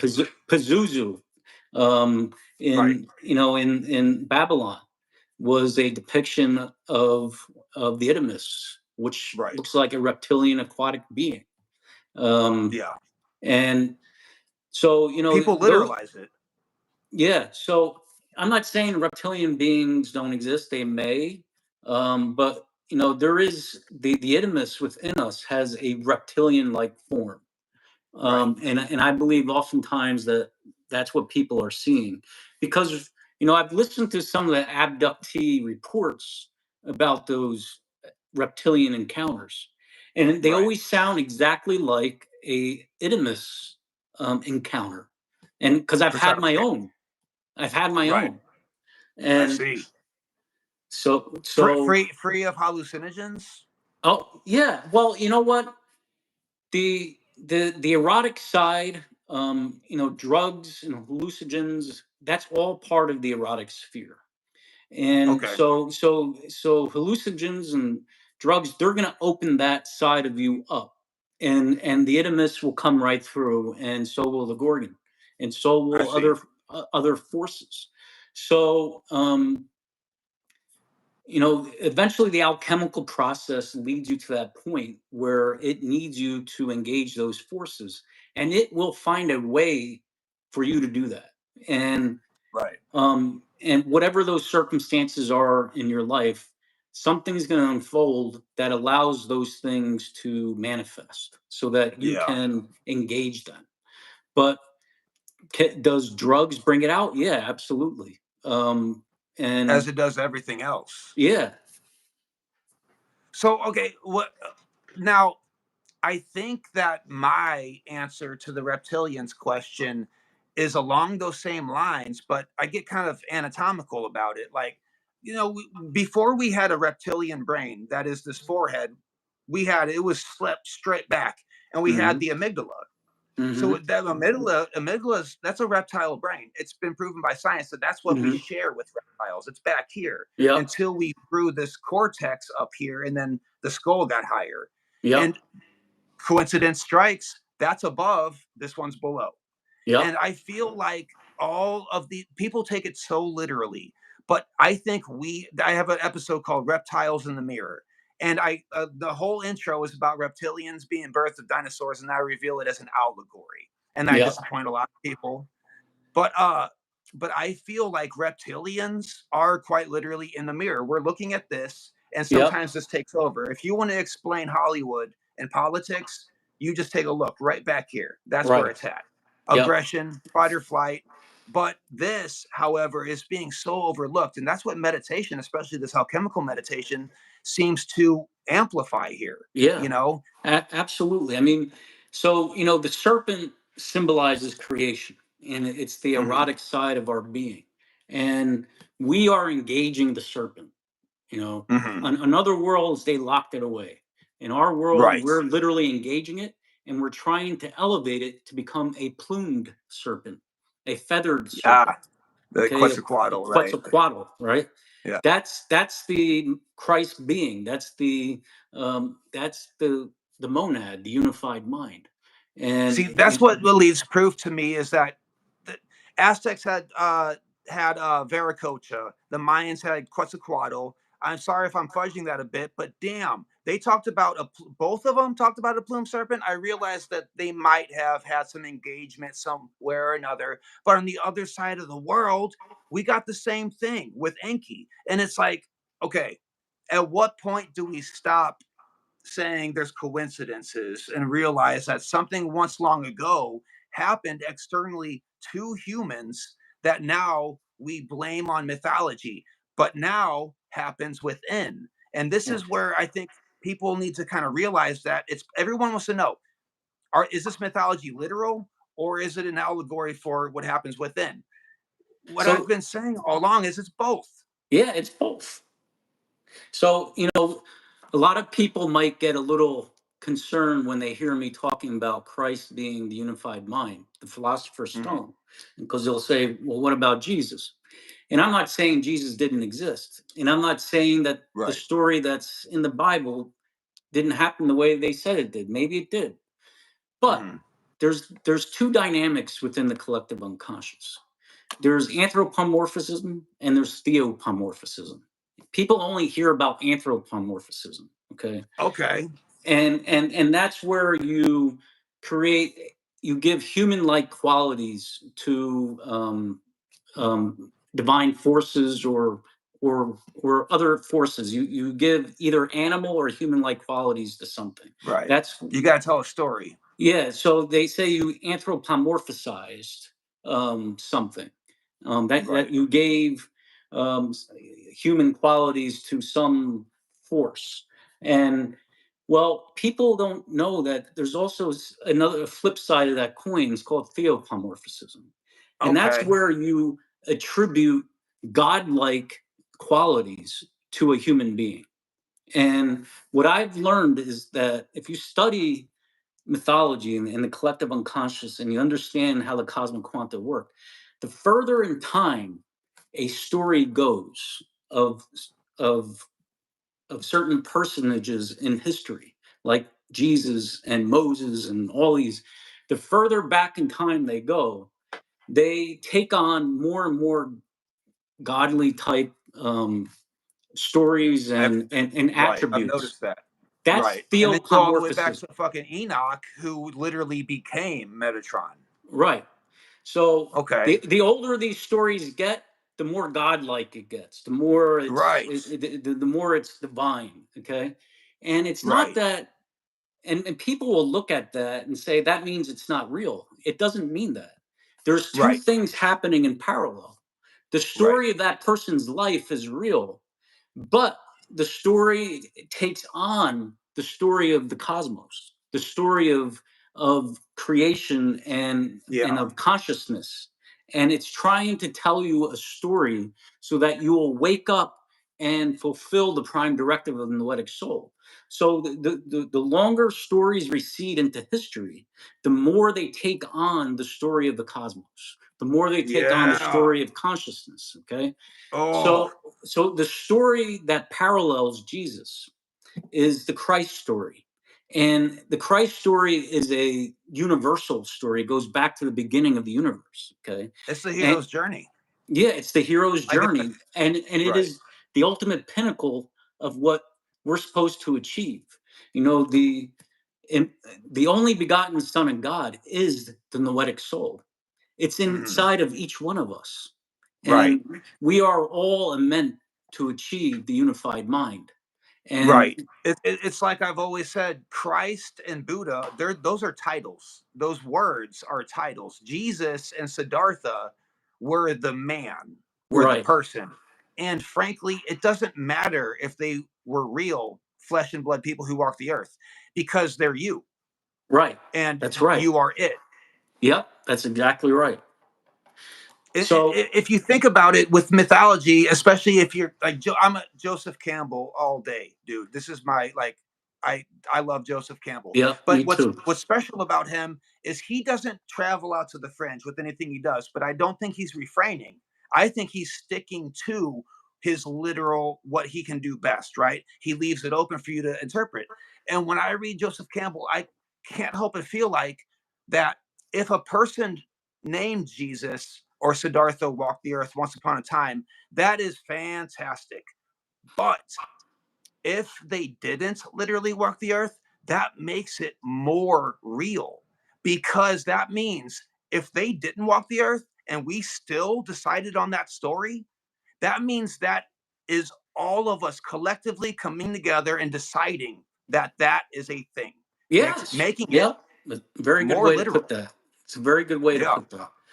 Um, it, so yeah, so the cosmic quanta are trying to speak to us. They're trying to remind us of what our mission is, Right. and how to go about it. So you know they're speaking through as many different um, stories that they can speak through, and Hmm. and and if you start to do the alchemical process, like I said, when I was for 3/4 of the my own journey, all I cared about was what I was transforming next. I wasn't trying to put together the big puzzle or any of that. it wasn't until I started to engage these forces to integrate them that they started to share information with me that Right. I said, "Holy shit, that Right. sounds exactly like this story right here." And Yeah. now I'm like tearing open these books and comparing what these forces are relaying with these Right. stories, and it's all like coming together, and Yeah. it When all you makes connect the sense. dots, it becomes one dot. Yeah, exactly. Um, so There's people crying in the chat. Oh my goodness. Are you what's this lady? Ashley, it's all right. We got you, girl. Uh this is a beautiful thing. It really is. But no, it's absolutely correct. And that kind of brings us back to what we were talking about at the beginning is that mythology, religion, everyone wants to argue over which story is the correct one or the closest one. And it's like every single one of them is a monad yeah, of that yeah, culture. every single one of those stories has a piece of the story. Yeah, And it has some truth in it. And right, if you're doing this alchemical process and you're individuating your mind, you'll those things will start jumping off the page at you, and right, you'll be able to just put it together. You won't need someone to explain it to you. You'll just see it. right, And right. That's what I think I try to stress a lot is that I got this thing of books behind me here and I love them and they keep me busy and I find them to be comforting. It's like a pacifier, really. yep, But yep, uh if you are not connected with something within, none of it will make any sense. right, And in fact, you'll end up believing things that are quite arbitrary. And I've right. seen it a million times. And I don't want to go into like I bitch about some of these. I don't want to use the word charlatans or whatever, but they're running wild. Yep, And it's like you can read a million words and none of them will do anything unless you have a source within you that yes, is gonna the source within you pulls the words in yes, that's and then right. you create your own story. That's what Yep, like Jung was talking about. Don't imitate the Christ, become him. You yes, know, and people take that the wrong way, but there's a million ways to interpret even that. But these are words, that's and these right. words are messy. Yep, Get it. I love reading, but when we get rid of all the words, oh my goodness, it's the most beautiful thing. It's like yep, you empty your cup out, and like you talked about earlier about nothing can shake you anymore. yep, Well, one could relate that to Zen. They say when you empty your cup and somebody bumps into you, nothing spills out.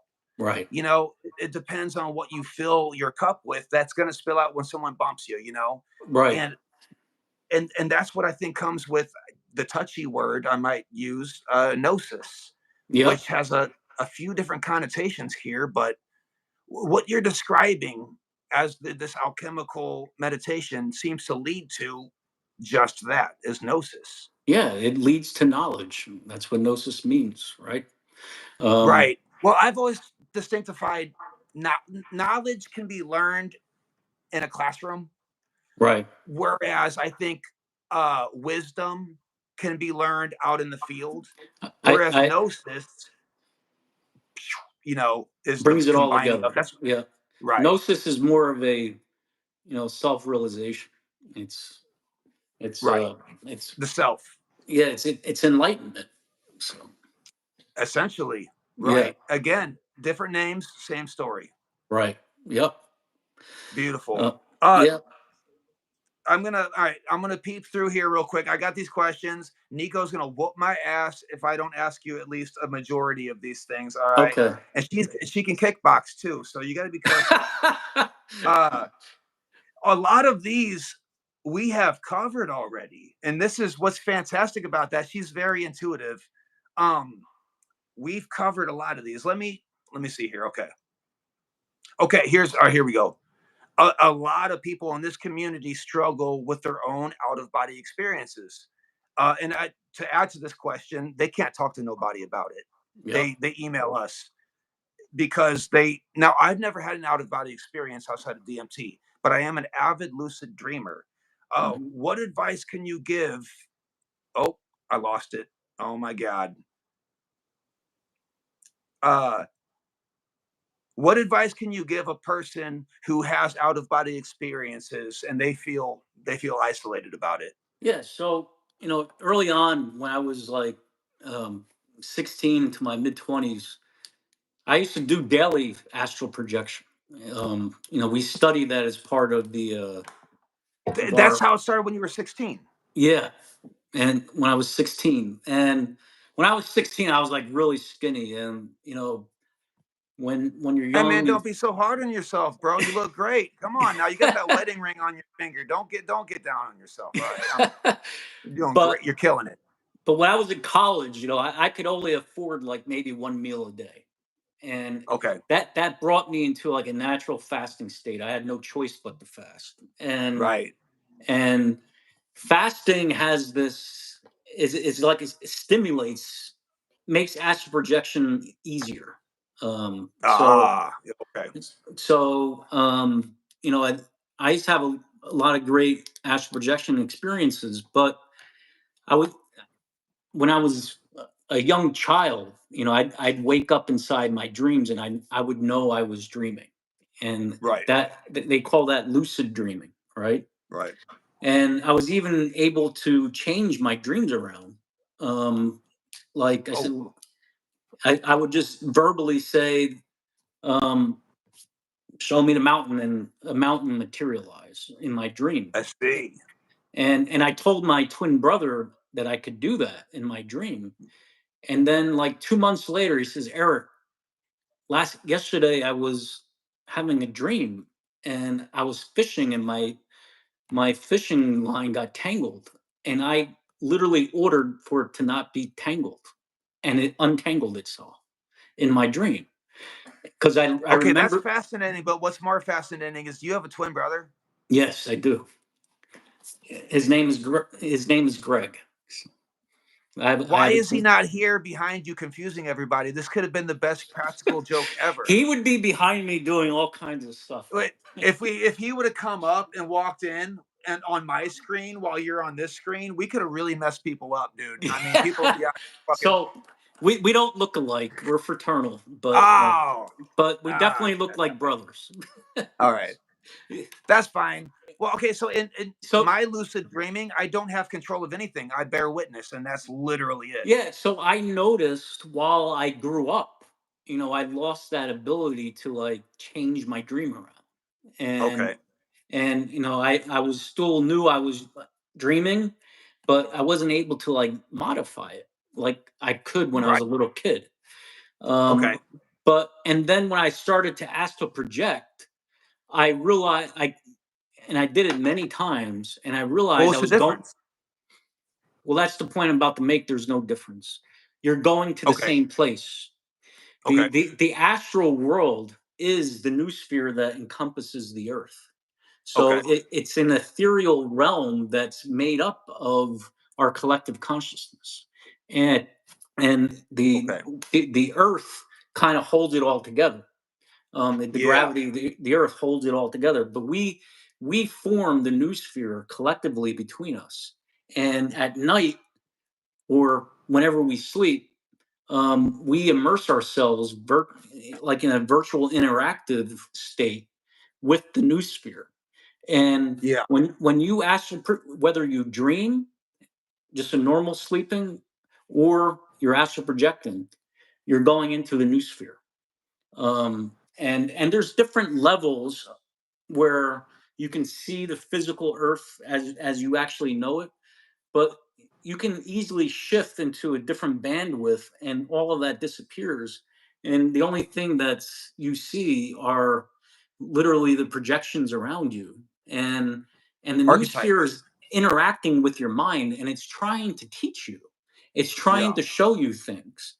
right. So eventually I woke up to this fact that what the new sphere was, that the astral world was really the new sphere, and that the new sphere was trying to communicate with me in each of those experiences.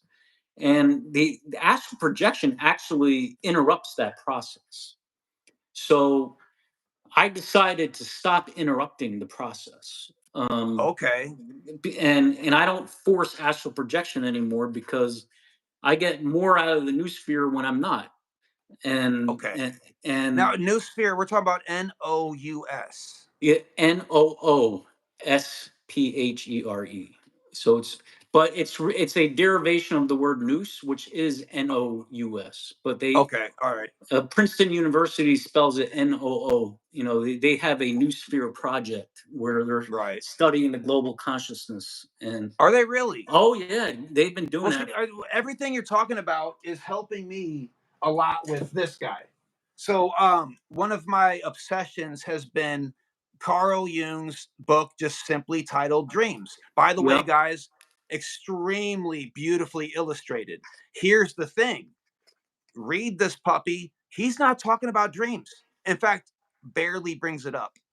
He's Mm-hmm. talking about the collective mythology of mankind as a whole. Well, I mean, according to what you're saying here, that's exactly and equal as Yep. this same thing. That's right. So the new sphere is extremely intelligent, and Right, it doesn't think in linear time. So right, when it interacts with you, and the only language it knows is symbolism and mythology. So right, you got to be able to decode what's coming right, at you. right, Um, but astral projection is really just what when you go to sleep, you become disembodied, you to right, either partially or completely. um, right, every time we go to sleep, it's a natural process. It's the natural process of sleep. Astral projection is not forcing anything that's unnatural. What is a little unnatural is being able to watch it unfold, because if you follow the astral projection process, there's this little point along the way, right before you drift out of your body. There's this little point where you feel your body literally faint, like it's like a shock. right. And Yeah, if your mind is strong enough to get through that little faint without actually losing consciousness, you will witness the unfoldment of you literally floating out of your body. walk Um, us through that real quick. Okay, I lay down to sleep tonight. All right, you get your little leg twitch, right? yeah, Try to ignore the boner, and then you're laying there and you get comfortable and you're starting to you can feel the drowsiness. Okay, let's first of all, I'm going to add to this: get rid of the screen, your phone you're scrolling through until you fall asleep. I'm a yeah, big advocate of just get rid of that before you go to bed. Go to bed right. with a book or whatever. I don't know what it is, but whenever you feel that tug, that little moment, what am I doing? So every time that I've asked to project it, the easiest time for me to ask to project was always like in the middle of the day when I had come home from school. That's when I had the most experiences. It's actually more difficult when you're like exhausted, to astral Right, project, because it's like that shock, that faint is even stronger. Okay, right. but Hits you a- quick. yeah. So astral projection seems to work better in the middle of the day or after you've slept for a while. So like maybe as you're waking up in the morning, Right. it's easier to do it. But the way you do it is, first you just relax your body and allow some of the thoughts, just you just start dismissing your thoughts. Hmm. Create a point of focus, like your heartbeat. I always use my Okay. heartbeat, and I would just meditate on my heartbeat. And and then you gotta spy on your body. You gotta like The observer. the observer, but you almost got to do it in a way where you don't want the physical your brain know that you're watching. Okay, Okay. it's like it's shy.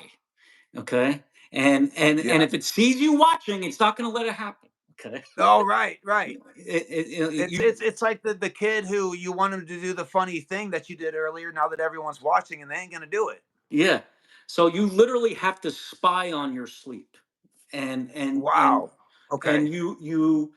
you tune into your heartbeat, you keep listening to it, you let the thoughts just leave you, and you Yeah. allow your body to just kind of drift off. And if you need to move a couple times, that's okay.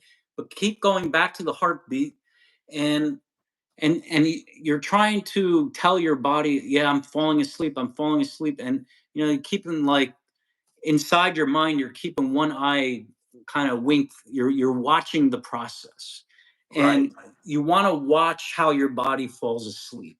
Okay, Yeah. and part of the key is actually staying focused on your physical body as you fall asleep, and you're I watching, see. and you're watching the process. Okay, but like I said, you got to watch it in a way where your brain doesn't think you're interfering. You're just peeking at it, and then eventually you might feel like a vibration feeling, and, like, Yeah. like a propeller's going or something like that. And then there's going to be a big dip, and that's where that faint happens. And Yeah. if you can pull through that point, then you just float outside your body. This Or this is a matter of maintaining consciousness whenever your body is about to relinquish it. right. I'm reminded of the wake back to sleep method, and this this helps explain. Okay, my lucid dreaming experience has always been in my car before walking onto the job site, and I used to do it on purpose because the first time was an accident. I like to show up early, so like I would get to work early, and I would maybe fall asleep. Right, I'm 20 minutes early, and I would fall asleep, and I noticed the first time was I was driving to work, and I was like, I thought I already got to work. It was so weird, but everything was blue, no Yep. reds. And Yep. I realized I was lucid dreaming. And then I, Yep. I started practicing that. I nailed it almost, I mean, 4 out of 5 times I nailed it. One time in particular, though, I was going ready for the lucid dreaming to take place. I was doing the wake back to sleep method. I already had my little quick trip rollers and everything, and I was laying back in my car. And while I was laying back in my car, letting sleep come to me, I could see the steering wheel of my vehicle clear as day. That is an out of body experience. So yeah, that on that particular time, I didn't have a lucid dream, but I did sit up and look around, and I saw my steering wheel. I saw everything. But dude, I was completely relaxed into sleep. Yep. And I mean, but that's as far as I went. I couldn't exit the vehicle. I couldn't do nothing Yep. after that. It's Yep. almost like when I realized it was happening, I fucked myself, Well, Like, yeah. So it's that, so your brain is wired so that when you sleep, you don't know that you're sleeping. Okay. right. Our brains are preset to operate that way. So Okay. astral projection is, you're literally interfering in that process, in the sleep process, and you're Ooh. creating a loop feedback error. That's what's really happening. You're forcing a loop feedback error, and Yeah. that's what the whole astral projection process is. And it's fun going through it. I used to have a great time. I'd get out of my body. I could walk through my house. I'd walk through walls. Um, Right. and I would even, I grew up in an old house built in 1908. And I even had some encounters with figures from another world, let's say. The astral doesn't know time like we do. Yeah. So, I had a lot of amazing experiences in it. And I levitate above the earth. I've been to the moon out of body, and had a lot of amazing experiences. See, this is Um, what I'm going for, man, but I'm just stuck looking at my steering wheel. This is bullshit. but the Like, truth is, to do the alchemical process, astral projection is not necessary, and it could even be counterproductive, because indeed. because you actually need the natural process to flow, and Right. you don't want to interrupt it. Right. So it's a fun thing to do, but it's not Right. necessary, and it doesn't do anything in terms of forming the unified mind. You know? But it might even inhibit somebody's growth Yeah, because of whether it be delusions of grandeur or having, say, too much fun yeah, while lucid dreaming or whatever, and I'm guilty of that. I Yeah, because remember one time in particular getting kicked out of a lucid dream because I was just running wild. It wasn't astral projecting. I know that for a fact because the shit I was doing was all I was get. Uh, I drove a truck off of a bridge in a lucid dream one time because I knew I was lucid dreaming. And as I was going off the bridge, and people might think I'm bullshit. I'm not bullshitting you. As I was driving my dream truck off the bridge, something yanked me out and they shook me aggressively, like, you don't fucking get it, do you? And then I woke up and I listen, was like, okay. there's something there. There's intelligences, and Oh, yeah. it's part of this AI that's managing this thing. Hmm. Um, they call, you read about it in the CIA briefings and stuff. Hmm. That they call the ETs call our bodies containers, right? Containers, vessels, And right?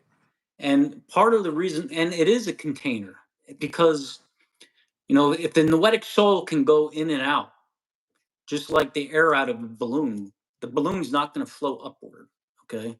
and Right. and so they need to keep the noetic soul contained in the body to do that psychosomatic process of elevating the base matter. There's And a CIA document that says that the Ten Commandments were put into place so that we wouldn't harm the containers. yeah, Pop the so we balloon. we are literally containers. And when you astral project consciously, you are violating that container. Um, and Oh, so when I was in my mid 20s, and I was still astral projecting quite a bit, but I also was I'd gone through different periods of my life where I was having a lot of alien visitations, the gray okay. beings, but also short blue beings. And there was this one time they would literally, I'd be laying there at night and they're looking at me straight in the face. And this one just sent me this message that they needed to lock me down. I keep escaping this container, and it's not useful to my alchemical process. you know Right. Right. and and they did something back of my neck, and they just like tightened that lid, so to speak. And all my astral projection experiences subsided after that. uh, Yeah. It would. so That's the same thing. That's the same thing I felt with both the dream I described, but also with DMT. The reason I quit doing DMT is because there was that, and I hate to admit this, but I refuse to not be authentic about it. They shook me. They were like, "You don't fucking get it." And I mm-hmm. mean, they were like, we're showing you all of these things, and it's Yep. easy. All you have Yep. to do is flip the switch on. And I went in again, trying to Yep. have fun, trying to see Yep. something unique, trying to see something exciting. By the end of it, I mean, they were like, you've got this, you can do it. But they kicked me out. And there came a time whenever I would do DMT and I would see fucking nightmares, do like Mm-hmm. bad things. And Yep. that's not what caused me to quit doing it, by the way. That Mm-hmm. was a matter of just moving on with my life or whatever. But I could tell that they talk about set and setting. And I believe that set and setting, that's correct. You should be in the right mindset and all of that stuff. But outside of that, you can have all the set and setting in the world. But if you're abusing this, whether it's astral projecting, lucid dreaming, DMT, ayahuasca, if you're Mm-hmm. abusing it, you'll get what they call the hyper slap. I've Mm-hmm. heard it called other things before, but Yep. they notice that you're coming in for excitement and they're like, it's not party time, motherfucker. You're about to get eaten by a pig. And it's awful, Yeah. truly awful. Yep. I get goosebumps just thinking about it. But Yep.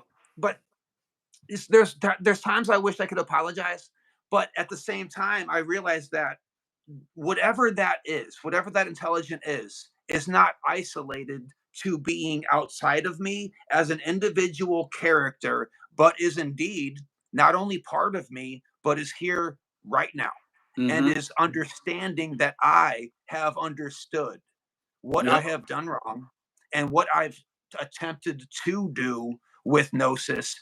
And that's kind of the same concept as the Monad Project on an individual scale. Yeah. Is that if you give a person the nuclear weapons, you give them the button, or you give them whatever, and they're not treating it right, you're going to cut them off, right? And we've seen, especially in the 50s, whenever times were hot, and the literally UFOs came overhead, reported by everyone. It's not a secret. It's not even a conspiracy. And they shut off the backup generators to the nuclear codes, preventing the world from killing itself. I can't help but think that if mankind is one thing, like a moss on a rock, it's the same thing that was prevented with me, of understanding something. Carl Jung once said about hallucinogens, beware of undeserved knowledge. And again, just to be real here, I realize now I did not qualify for that. And it almost takes an absence or some kind of like a celibacy of exploring outside of your own character and saying, okay, I'm going to dwell in here in this black box for as long as it takes, no matter how hard it gets, to learn what the I'm supposed to learn, to where I can maybe one day qualify for whatever it is that they kicked me out of, Yeah, And I exactly. And suppose, this all ties into the story of Prometheus, because what oh, Prometheus, he was punished because he was giving humanity fire, right? right, And he was tied to a rock, and every day an eagle would come and would eat his liver, and right, then um, his liver would grow back, and the eagle would come again and eat it, and right, then but then at the end of his time chained to this rock, Hercules comes and frees him. So right, what does that story mean? Okay. So so when we were given the ability, the psychosomatic ability to interact with the primeval forces of creation, to literally achieve immortality, that was literally giving humanity fire. Okay. And oh, the being tied to the rock, our physical body, our container is our rock. Okay. And we're yeah, tied to it. Okay. We're inside a yeah, container, we're tied to it. And oh, the liver being eaten is the suffering that we endure in this world while going through that process. But if we're able to endure it, in the end, we will become like God. We will form Christ within us, and that's Hercules at the end. That dude. is the deep meaning of Prometheus. Because Hercules was half human, half God. And That's then right. the And Aztecs and called and the because Christ is too. Christ is the right, unification of light and darkness. He is the right, unification. It's the divine soul of Ein Sof, the erotic soul, and the noetic soul all coming together to resonate as one. right. So so Christ is literally is a unification of something divine and something mortal. Yeah, And it's the most exalted state of being, because it brings everything back into unity and it restores the monad. Monad means unity, it means one. So Ein right, Sof is the original unity. It's the original one, but it exists outside of creation. It exists outside of space time. right. So so when creation first comes forth, that unity is lost, and then Ein Sof wills that that unity be brought back together again. Right. Christ is all of that coming back together again, and Yeah. once you achieve it, you have it forever. And Yeah. so that's that's what we are trying to achieve here on Right. Earth. Everything else that we think we're here for is secondary. Our primary mission is to elevate the human condition, whether Yeah. it's within ourselves or within our community or within the world. Our job is to elevate the human condition, to engage When you darkness. do it, Yeah, when you do it within to yourself, you're Yeah, doing it to your neighbor too. yeah. So when we got to help each other through the process. We're also Right. we're here for ourselves, but we're also here for each other.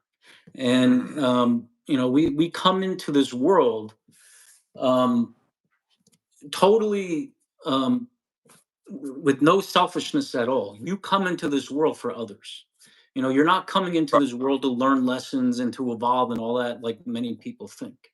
You Right. come Okay. into this world literally to save it, to lift up humanity. That is your purpose. You don't need to be here. There's a parallel universe to this physical universe, and that parallel universe is the primordial universe. In the primordial universe, you already have an immortal body, and you already have an extremely happy existence. And when you leave that realm to take on a physical body, um, you're not doing it because you're lacking anything. You're I see. coming in here purely to help. That's it. Right. and Right. and and to fulfill the prime directive within the Vedic soul. And the end goal is so incredible, so marvelous, that it is deemed worth going through all this darkness and shit that we're going through in the world, because Right. the end result will be eternal. The end result will be the pinnacle of human existence. And our Earth has been chosen to carry out that project, because most planets are not carrying out that project. It's forbidden. Right. There is a cosmic law against it. And we are a Right. quarantine world, because our just like in all past attempts, a lot of human beings have fallen into evil, and there's a lot of suffering, and there's a lot of delusions. Everyone's delusional. You just look at politics, and people are so polarized and delusional about certain things. That's human nature, and that's why we're Right. banned. Okay, because of that nature within us. But the end goal is something absolutely incredible. It certainly seems so. And what you're describing, well, first of all, I can't help but feel like that's the perfect way to end this conversation, especially coming on 2 hours. And I would love to have you on again. Hmm. But Bentov talks about nirvana and how the people who have joined nirvana, he's like, that's great, that's super awesome, but they're not here to help, and they're sitting in nirvana and they're perfect and they're whole, but people are suffering around them, and in a way that's not exactly what is necessary. So the real brave souls come down from nirvana, past the Right. nagas or your favorite mouth Yep. noise for it, and into the earth, and are willing to suffer, not because it's a school, not because you're supposed to learn a lesson, but because you have the primordial instinct of transmutating this physical nature, this physical body, into what it once was, the Yes, monad. that's right. You got it exactly. That's And if that's we can do exactly it. that, it's like it's almost as if one person can do it, it's contagious, you know? We all But have the potential to do it. All of us. right, right.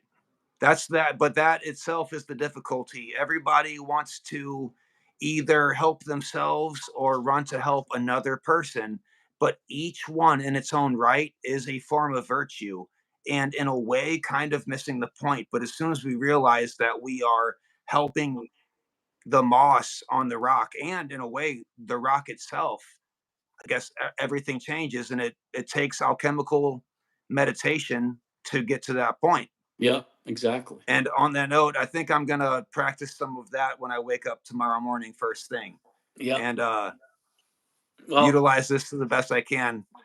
Uh, Joey, all right, it's been fantastic, amazing th- conversation. this has been one of my favorite conversations, easily. They can tell in the comments right now. I talked about your book. All right, your books are in the comments. Your website is in the not comments, in the description. Okay. Where can we reach you online? So you can send me a message through my website, www.songoftheimmortalbeloved.com. And if you do that, I'll reply, and I'll give you my personal email address, and we can correspond. Be And careful. They're coming in hot. They're going to get you. and you can start from any one of the Alchemy series books. You don't need to read them in order. So you can. Song of the Immortal Beloved is more of a linear autobiographical process of my life on how I went through that journey. Okay. Concerto of the Rising Sun is literally a discussion about the alchemical concepts with other people involved in doing the same thing. And then the Alchepedia analyzes everything from the perspective of the collective unconsciousness, mythology, and terminology. But you can read any one of them first, whichever appeals to you most. I think the introduction to the Alchepedia is a great place to start, and you can read that for free online on Amazon. And then Nice. and then there's a fourth way to view everything that we're discussing, and that is I've written a science fiction series where all these concepts are told throughout a story. Okay. And so people can, if they want to get it through a story, they can do that too. I see.